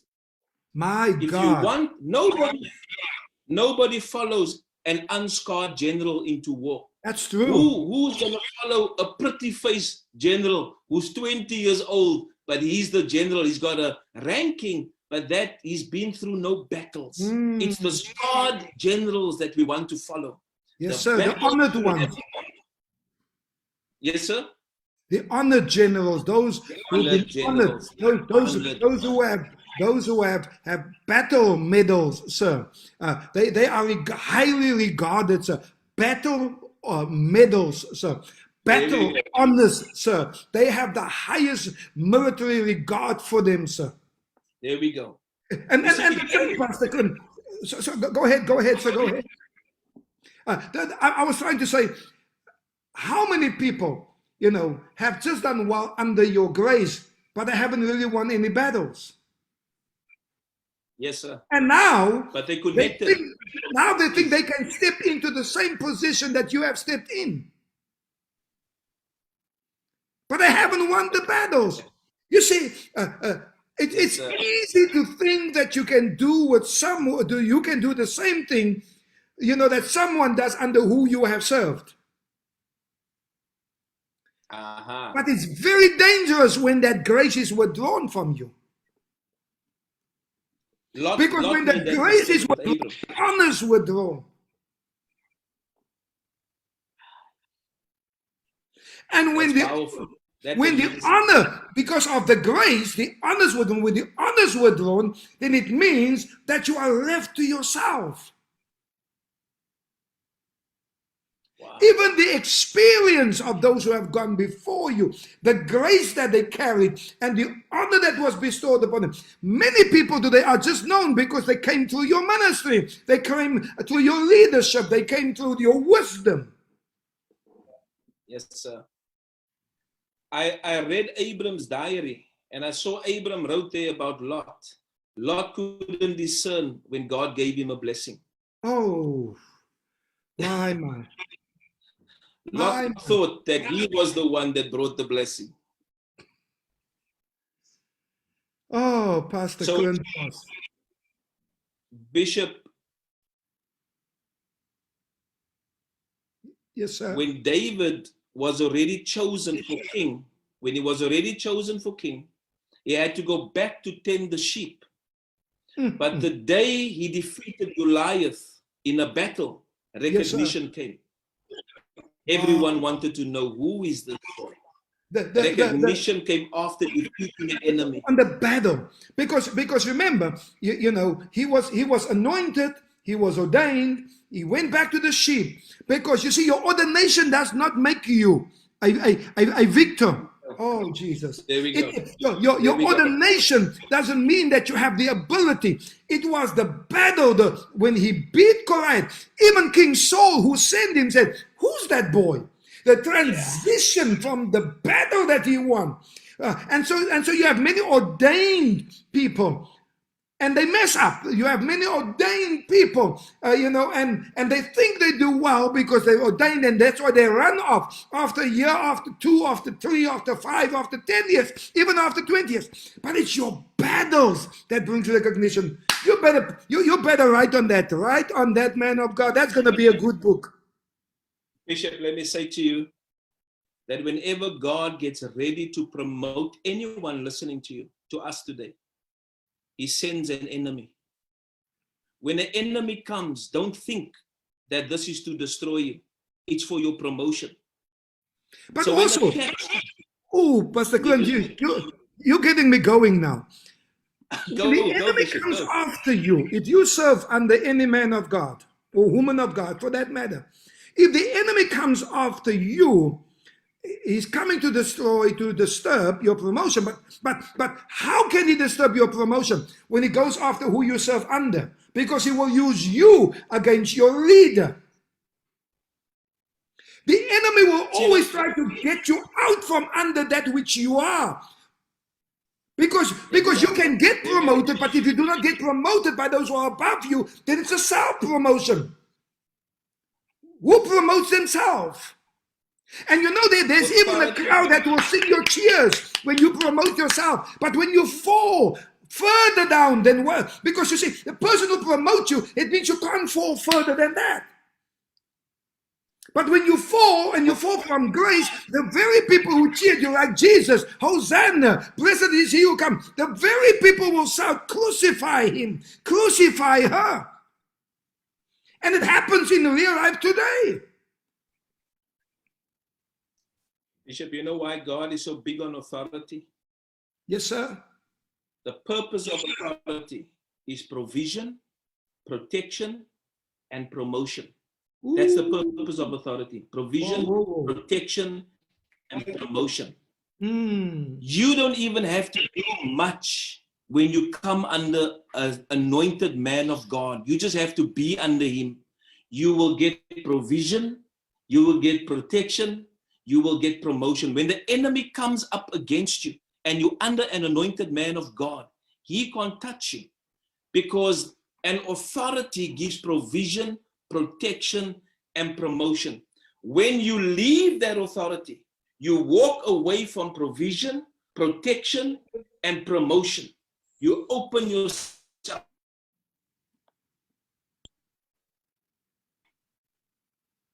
Bishop, my connection seems a bit stable tonight. I don't know for me. Pastor Clint, I lost you over there for a second. frozen there. Yes, Sorry, Pastor Clint, you froze over what's there. happening? Pastor Can Clint, you, Bishop? there we go. Hear you. I can hear you now. I just lost you there for a moment.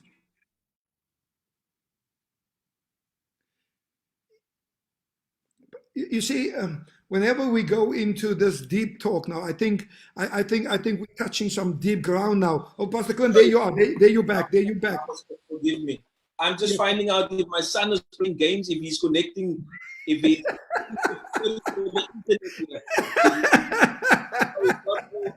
okay. I'm just checking. Sorry, Bishop. Give me that last part again. I lost you over there. All right. The purpose of authority, when God gives authority, He offers you provision, protection, and promotion. Yes, sir. So the devil, what he wants to do is get you away from provision, protection, and promotion. If Yes, a sir. 12-year-old child decides to tell you, to live here, I don't want to be here, that child walks away from provision, protection, and promotion. It's the same in the church. When people walk away from you, Bishop, they walk away from your provision, they walk away from your protection, and they walk away from your promotion. Yes, and sir. you know, some guys are so foolish that there is so much promotion ahead for them that they got one promotion and now they want to leave. Wow. Just one promotion. There was 10 more promotions for you. Come if on. you just stayed. Come on. Stayed. There's protection and promotion. Do you know why some people are upset with the government?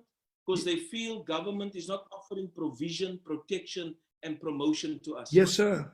You that's in government, closer to people, you understand things much better than what we do. We are the normal civilians just watching some of the news. We know the news don't always tell you the truth, but we just follow all that the news. But you that understand deeper things that's happening there, that's in conversations with stuff, you know things that we don't know. And it's a similar thing in the church. It's a similar thing in the church. Paul writes this in Corinthians, and he says that we as ministers of the gospel, we are stewards of the mysteries of God. 1 Corinthians chapter 4. Yes, sir. We are stewards of mysteries. Honor is a mystery. The law of the seed is a mystery. Yes, sir. We carry the mysteries of the kingdom. And so if people only, that are going back to John 3 verse 3, people can see, but they can't perceive. You cannot see a mystery, you have to perceive it. And so a lot of people in our churches, when we preach, they don't grasp the mystery. Yes, the sir. woman in 2 Kings chapter 4, Elisha has been by her house many times and she gave him stuff. But this one day in chapter 4, she says to her husband, I now perceive that this is a man of God. I perceive that he's a man of God. She used to see him, but she couldn't perceive. She couldn't. It's like the scales fell off her eyes. Now she perceives. The day she perceived he was a man of God, she built him a room on top of her room. She gave him honor. Bishop, the day she gave him honor was the day her miracle came. Come on. And then the man of God said, what is here that this woman needs? You know, I read that, Bishop, and even though he was a prophet, he prophesied into the known. He did not want to miss what her need was because she honored him so much that he said to the servant, find out what she needs. I don't just want to prophesy anything. I want to prophesy into her need, because he felt so honored. When she honored him like that, he said, by next year this time, you'll have a child.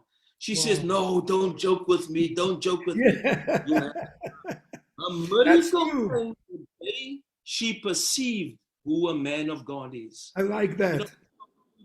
Many of our people are in lack. Many of our people don't get their breakthroughs because they cannot perceive who their man of God is. That's and true. The world fights men of God, and it's even in the church. That's true. But Pastor Clint, I just want to I'll ask you quickly. Oh, I see Apostle Josie van Rensburg has just joined us. Good evening to you, Apostle Josie. Thank you for joining us. Thank you for watching with us. Precious Pastor man. Clint, you're a man of wisdom, and I respect the grace upon your life, and I honor that. But many people, move out from under the grace where they are, and they look now because they cannot have their way over there, and they're not prepared to follow, the rules of that particular, covering. It seems to be a new thing nowadays, where people move from, from this one to that one, from that one to that one. What is your word of instruction? Because I've known you to be a very consistent man. You spoke about it earlier on as well. Because to be able to honor, you need to be consistent. Bishop, let me put it this way. The Bible says when wisdom has entered your heart. And when I spoke about wisdom, I used to think that anytime we talk about wisdom, we talk about godly wisdom. Okay. But James tells us, James chapter 3 tells us that there is wisdom that comes from above, but yes, then earthly wisdom, and then there is demonic wisdom. Now, let me explain to you. Godly wisdom will never fight authority. Never.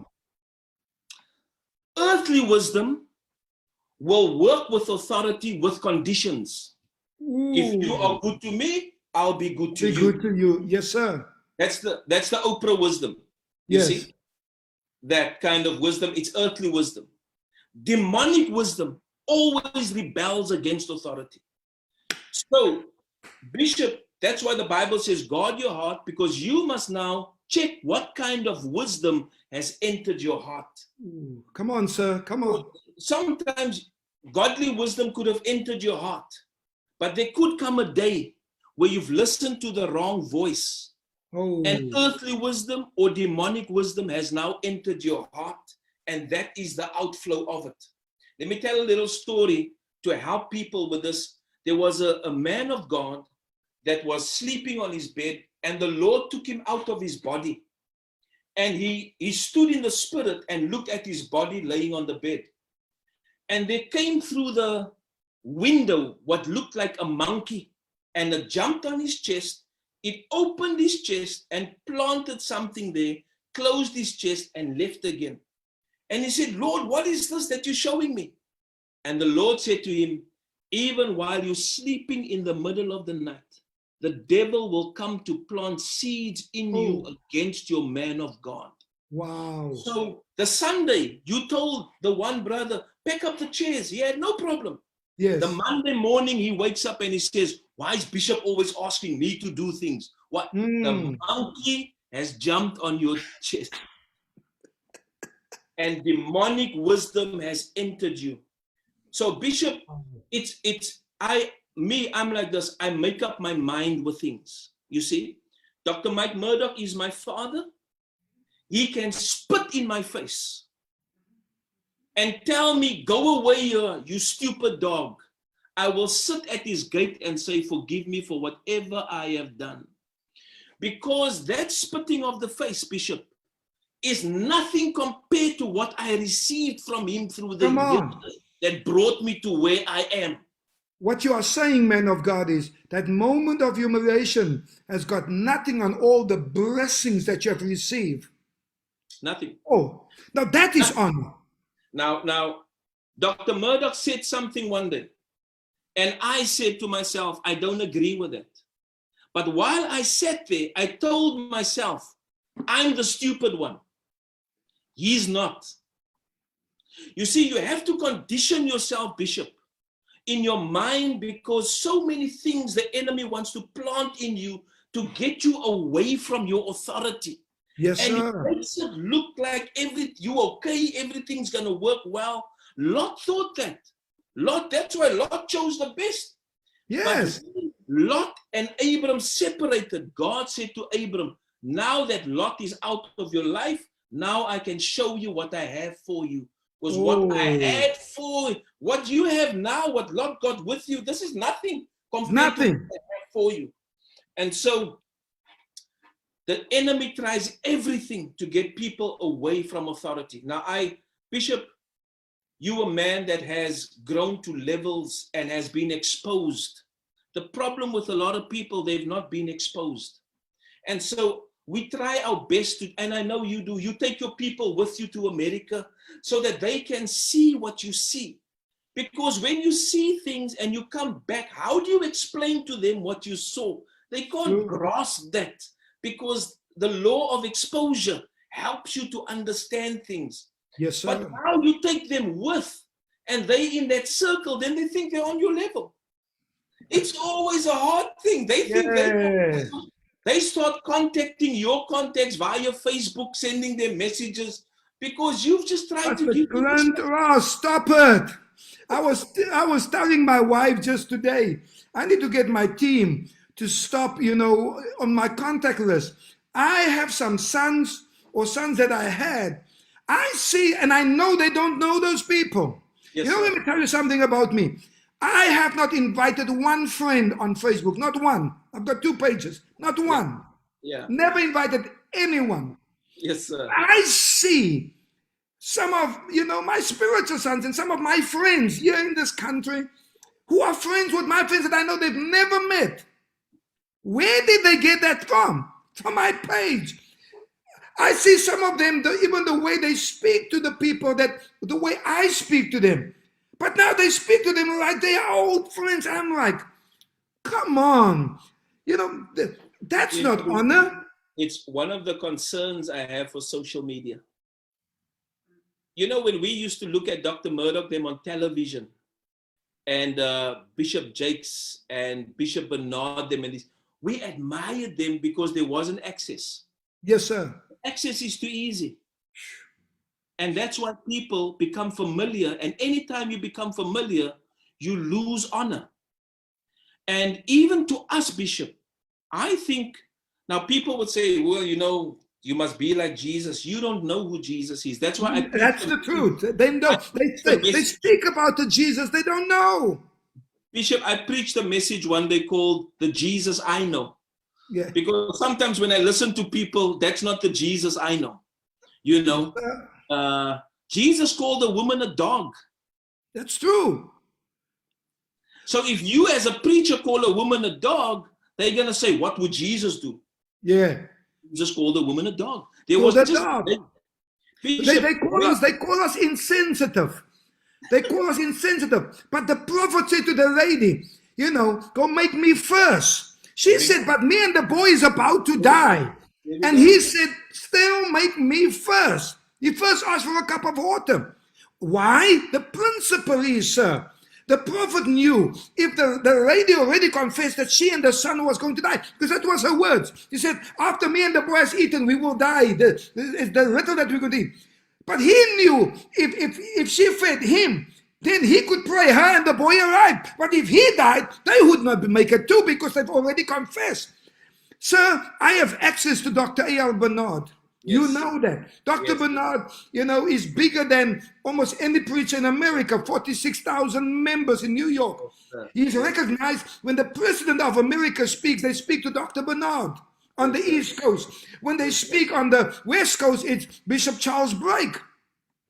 But let me tell you something. Even with all the access, you won't find me just send Dr. Bernard a message.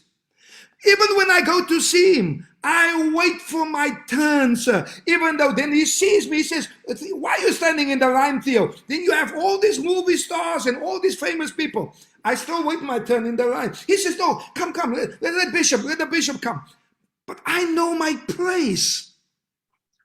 I know what an honor it is. Even though access is granted, access is not free. It should never be abused.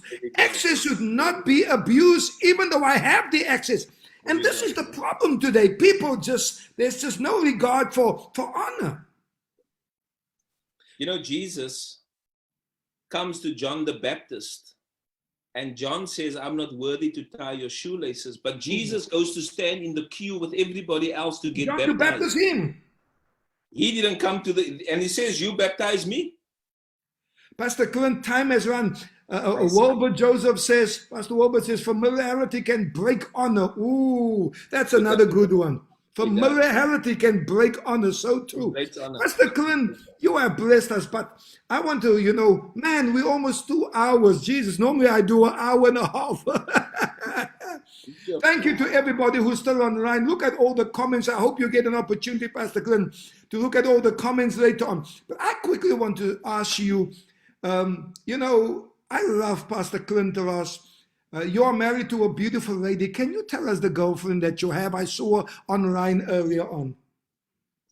She's so beautiful, Bishop. I get mesmerized every day. And I tell myself, I can't really be so lucky. You're a wise man. I can see you're a man of wisdom. Bishop, my wife has healed me of many things. She is a friend that I can tell my deepest secrets to, my deepest failures, my biggest fears. And I speak much to our couples because that keeps my marriage healthy, is that I can share these things. Because if a man cannot share it with his wife, he's going to share it somewhere else. Wow. And it might just be the wrong person he's going to share it with. Yes, sir. Yes, sir. And it can either destroy him, if it's another man later on that's angry with him, or if it's another woman, it leads to other things. Yes, sir. But somewhere you got to share your heart. And how precious is it if it's your partner? Yes, My wife is that person. And Bishop, sometimes I come on here and I look so clever, but this woman gives me so many things. In the way Tell me all about it. Tell me all about it. Extremely wise. And when I have a thought, I go to her and I ask her. And my wife has learned the skill of good communication. Let me tell you, Bishop, everybody has learned a language, but not everybody has learned to communicate. Wow. Teach us, sir. Teach us. That's wisdom. We can speak English, but that doesn't mean we can communicate. And so there's a skill to communication. My wife will never challenge me. She will always just maybe prick me in a direction. Bishop, that's a skill. Of course it is. She might be upset about something, and she has every right to challenge me, but she'll walk in there and say, I want to hear your thoughts about how a man feels when he leaves his shoes laying there. Tell me your thoughts about that. I mean, Bishop, who can say kwaad raak vir daai? You can't get angry at that. Tell me all about it. And she's just been trained in communication, and it has helped me in right questions. She brings it in a suggestion rather than an accusation. I like that. I like that. Bishop, a woman walks past and I look, and my wife would in a suggestion not accuse me, but say, how does that make you feel? To actually, then I say, well, you know how it makes you feel as well. You also must look at some guys when they in their nice bodies. You're a wise man. You know how to do that. Bishop, I've learned from Jesus that Jesus answered questions with questions. With questions. His mother came to him at the age of 12 and said, where were you? Didn't you know we're looking for you? He said, didn't you know I'm about my father's business? You answered a question with a question. It's a great skill, Bishop. And so, man, let me say to you, God's given me such a great treasure in this woman. Yeah. She helps me. She is really my greatest support. There was a stage in my life where I lost everything. And few people know that. Yeah. When I met my wife, I had a lot. I was driving a Mercedes Benz. I had all these things. And there were some accusations from my family that says she took me for what I had. Wow. But the day I lost everything, she proved them wrong. Yes, completely wrong. Where that woman stood by me. The bed we were sleeping on wasn't our bed, Bishop. Yes, I mean, I lost 6 cars. I lost my home. I lost everything. Tell me all about it. Tell me all about it. I've been there. I've been on that same journey, sir. Lost the Bishop. And that is where the test comes of the character of a woman. Yes, sir. She would work and I'm not working. and she comes home and she brings a salary. Then she says, what we going to do with this money? My God. You decide. It wasn't about I'm working, I'm in charge here, I'm Yes. earning more than you. Never had that.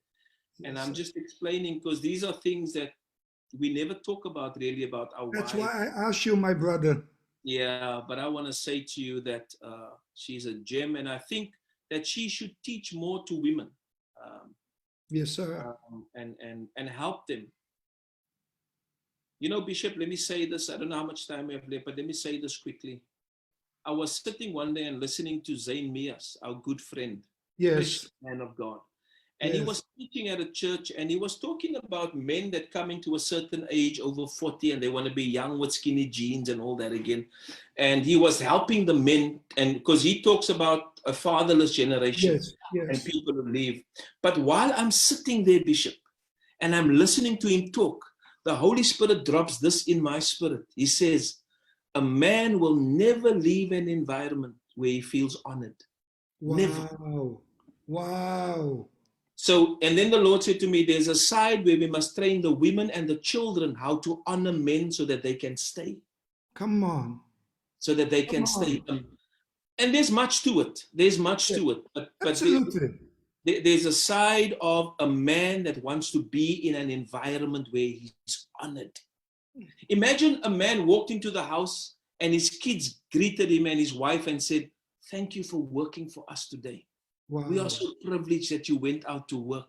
Instead of saying, look how dirty you're leaving this. You know what I'm saying, Bishop? Yes, sir. And he prefers going to sit in a bar somewhere and have a drink with his friends because he feels more honored there than when he gets home. So my wife has learned that, how to show me honor. I normally teach people, a man is not so difficult. He has one of two things inside of him, a king and a fool. The one you speak to is the one who responds. If you speak to the king responds. If you speak to the fool responds. Remember Nabal? Remember Nabal in the Bible? He was married to Abigail, and David sends a message to say, tell Nabal to bring us some food. Nabal sends a message back with David's guy. I'm not interested in him. Who does David think he is? Yes. When David gets that message, he grabs his spear and his sword and he says, today I'll show him who I am. Because Nabal spoke to the fool in David. Inside. The fool erupted. But Abigail knew that she was married to a fool. And when she heard what he did, she went before and prepared something for David, a meal to eat. And when David got there, she said to him, I'm so sorry for my husband. Here's a meal to eat. And Abigail spoke to the king in David, and the king relaxed. You know, Bishop, a week later, that fool Nabal died. Yes, and David wrote her a letter and said, hey, sweetie, how's it for coffee, man? Come, let's go for coffee. Because she spoke to the king. Yes, sir. Whenever you speak to the king in a man, you bring out the best in him, and he will treat you like a queen. Yes, he will. Don't destroy the king in a man. I also want to say this, Bishop, anyone who makes you beg destroys the king in you. Wow. Anyone who makes you beg destroys the king in you. Come on. You have to beg your children for anything, they destroy the king in you. Anytime you have to beg your congregation to do things for you, they destroy the king in you. Anytime you have to beg your wife for anything, it destroys the king in you. Anyone who have borrowed money to, they make you beg to give your money back, they destroy the king in you. Anyone that makes you beg destroys the king in you. Jesus. And so it's important, I think, talking about my wife, that she's learned to address the king in me. I like that. I really love that. I just knew there had to be something behind all that wisdom. Yes, and I know that she is definitely a partner in wisdom, or a wisdom partner. And we love Pastor Chantal. Pastor Clint, in 3 minutes' time, we also know that you were challenged with this coronavirus. Before we go, it really, had such an effect upon your life. Speak to us, because we've lost so many men of God. We've lost so many family members, so many dear ones to this virus. What can you say to us? You know, with the wisdom that God has given you, share with us. Extremely sad, Bishop. Let me say, I asked the Lord about Corona in the beginning, and what God spoke to me, that I didn't speak vocally to everyone, but to our church. Because sometimes God gives you something for your church, it's not necessarily for the world. Yes, And sir. I spoke to those under my authority, and I said, the Lord wants to teach us patience. Yes. Um, and He showed me like a big enemy standing outside the walls of a city, calling you out, calling you out. Wow. And the only way for him to die is to be patient. The Okay. weapons of patience would destroy him. That's what God told me. Wow. And so our church was extremely patient in this whole thing, because sometimes you're too quick to jump on something that you Yes. don't know. Yes. And so we were extreme, but none of our people, through the grace of God, got ill, only me. Wow. I got ill. So we attacked the head. And Bishop, my oxygen levels dropped to 73. There are some people who tell me their oxygen levels was on 78 and they went into a coma. Yes, sir. But it never happened to me. My But God. let me say to you, my wife sat nights with me, nights through nights. We had an oximeter that we put on. We had a nebulizer. We had those things here at home. And she would wake me every time, because when you go into a sleep, your breathing Yes. changes. And she would wake me. But this is what Corona did for me. When I was in that state, I couldn't hear any harsh words. I couldn't watch any violence at all. It would destroy me. And I think the fact that I couldn't mourn my friends who died made me extremely emotional. Yes, And sir. up until today, that has stayed with me. Wow. I am extremely emotional with Yes, things, sir. crying and I'm sensitive. I'm extremely sensitive. I was sensitive, but I'm more sensitive now. I pick up dishonor so quickly, and I want to leave environments like that. So Corona has done that for me. There's a good side to it and also a negative. But this is what I'm learning through this whole process. I'm learning to express myself to those around me. Come on. I'm also learning, Bishop, that I need to find a healing place. Who's a healing place? There's not a lot of healing places you can go to. No? I'm talking about people. I'm not talking about hospitals. Yes, Where sir. is the healing place? But this is the flip side. Who am I a healing place to? Like that. I like that. Who am I a healing? I'm always looking for healing, but who's he? Who am I healing? Yes. Yes. Even in my pain, who can come to me and find healing by me? My So God. that is what all came out of this whole Corona experience that I've had. But let me say this, I don't wish it on my worst enemy. Yes, sir.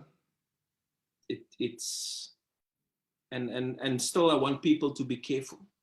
Yes, sir. People who Been don't there. believe that it exists. It is true. It does. I never thought it would happen to me, but Yes, sir. You know, I was in ICU, almost lost my life as well with this virus. So it does exist, and yeah, we have to be so careful. I saw just today that France went into a third full lockdown. Germany is getting most of Europe now, but we thank God for your life.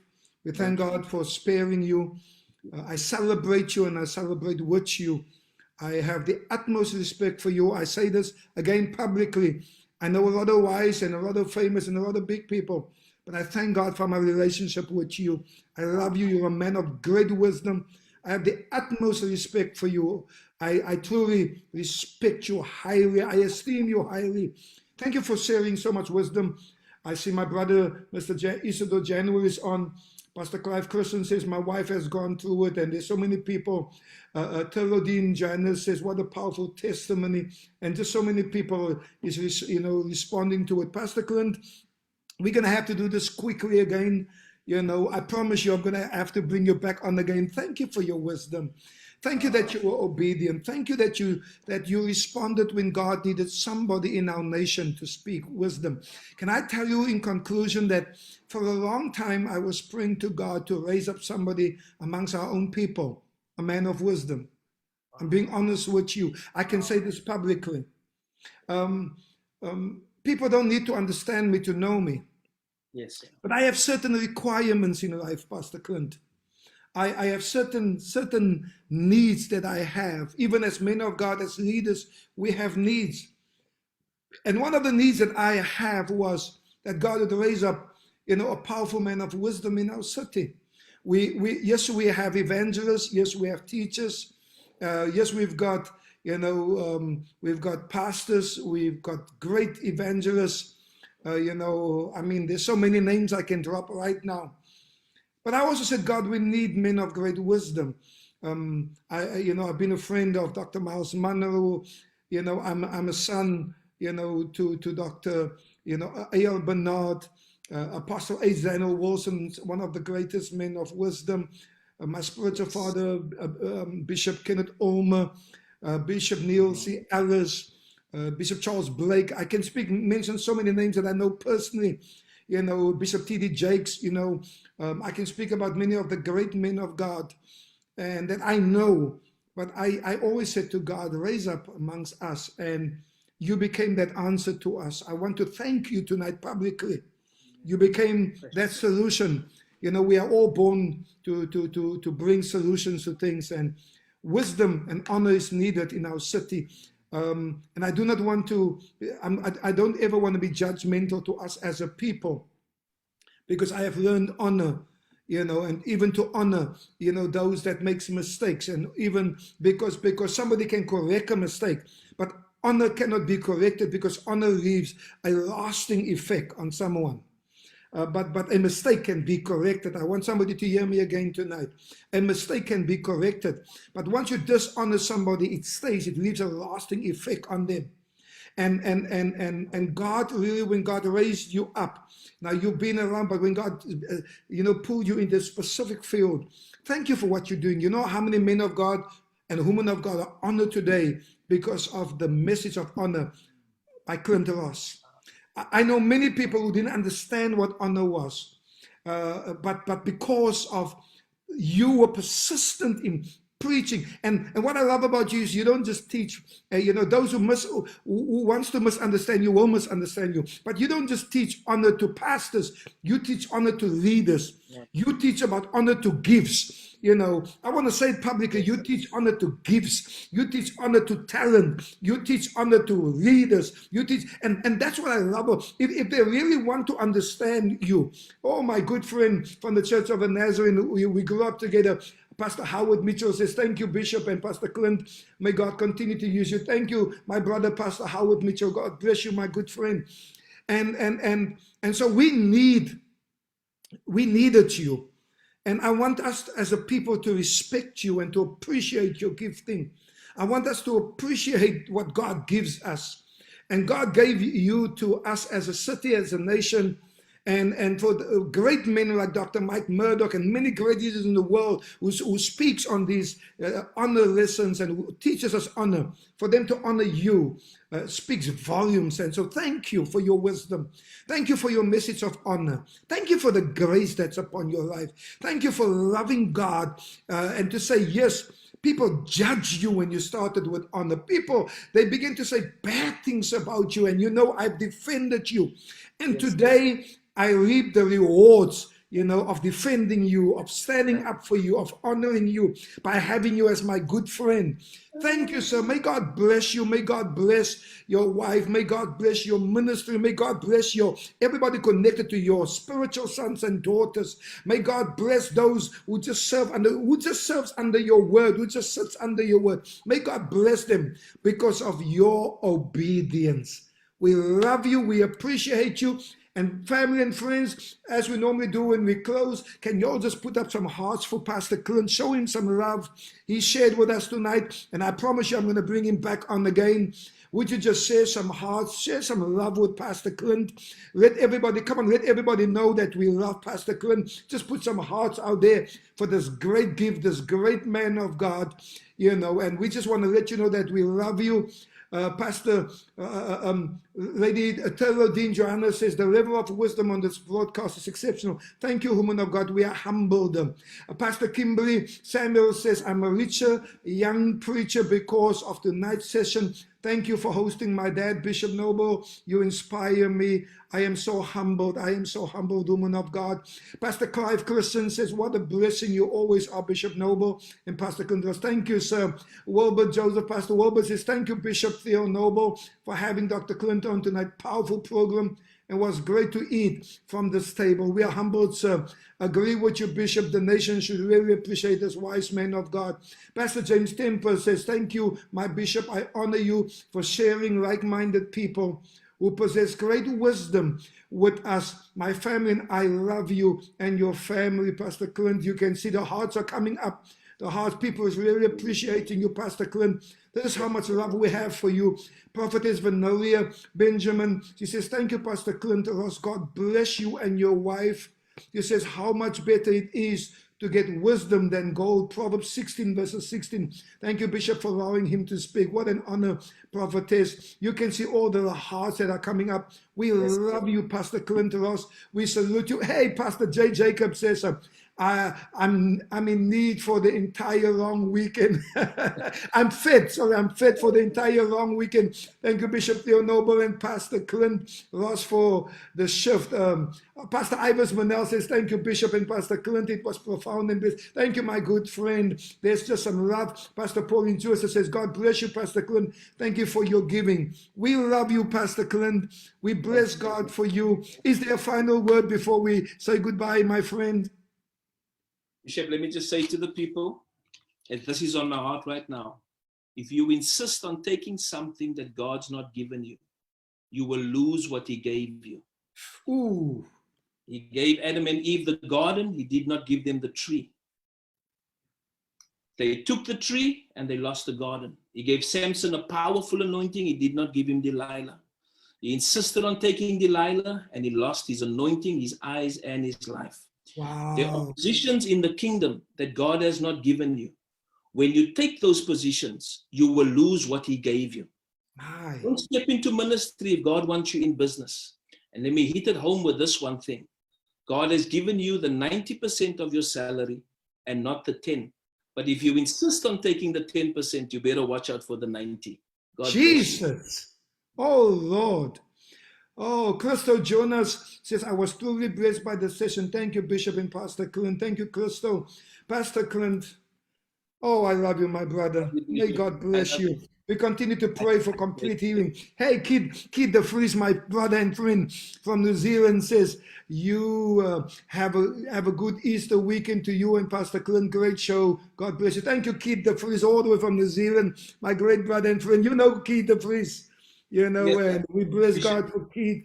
Pastor Chantal Ross is sending all the fires over you. Jesus, I don't want to be part of that now, Pastor Clint. But everybody's just showing us some love. We love you, man of God. Have a good night. Bishop, finally, I love you dearly. I have the highest regard for you. You know that. My church knows that. My family knows that. The people whose circles I'm in, they know that. We have the highest regard for you. You know, Bishop, if people can learn to see in the spirit and not in the flesh, they will be shocked to see the giants walking amongst us. And you are one of them. I love you dearly. You are very precious with your wife and your family. And the difference in people is who they choose to protect. You are protected by us. We love you, Bishop. Thank you, sir. Likewise from my side. Good night, everybody. I love you. Hey, go to church tomorrow morning. It's Good Friday. And don't forget to go to church on Sunday. We celebrate the resurrection of our Lord Jesus Christ. It is critically, this is the most important festival for the church of God. We cannot do without the cross and the resurrection. So get to church. I love you. God bless you. Pastor Clint Ross, we love you. God bless you. Thank you so much. Bye-bye. And we'll speak soon. God bless you. Thank you, everybody, for watching. I love you. Thank you for spending this time with us tonight. I know we went over time, but hey, It was well fed. It was much needed. And let me tell you, it was good food. We bless God for that. Bye-bye, everybody. We'll see you on next week, Thursday. God bless.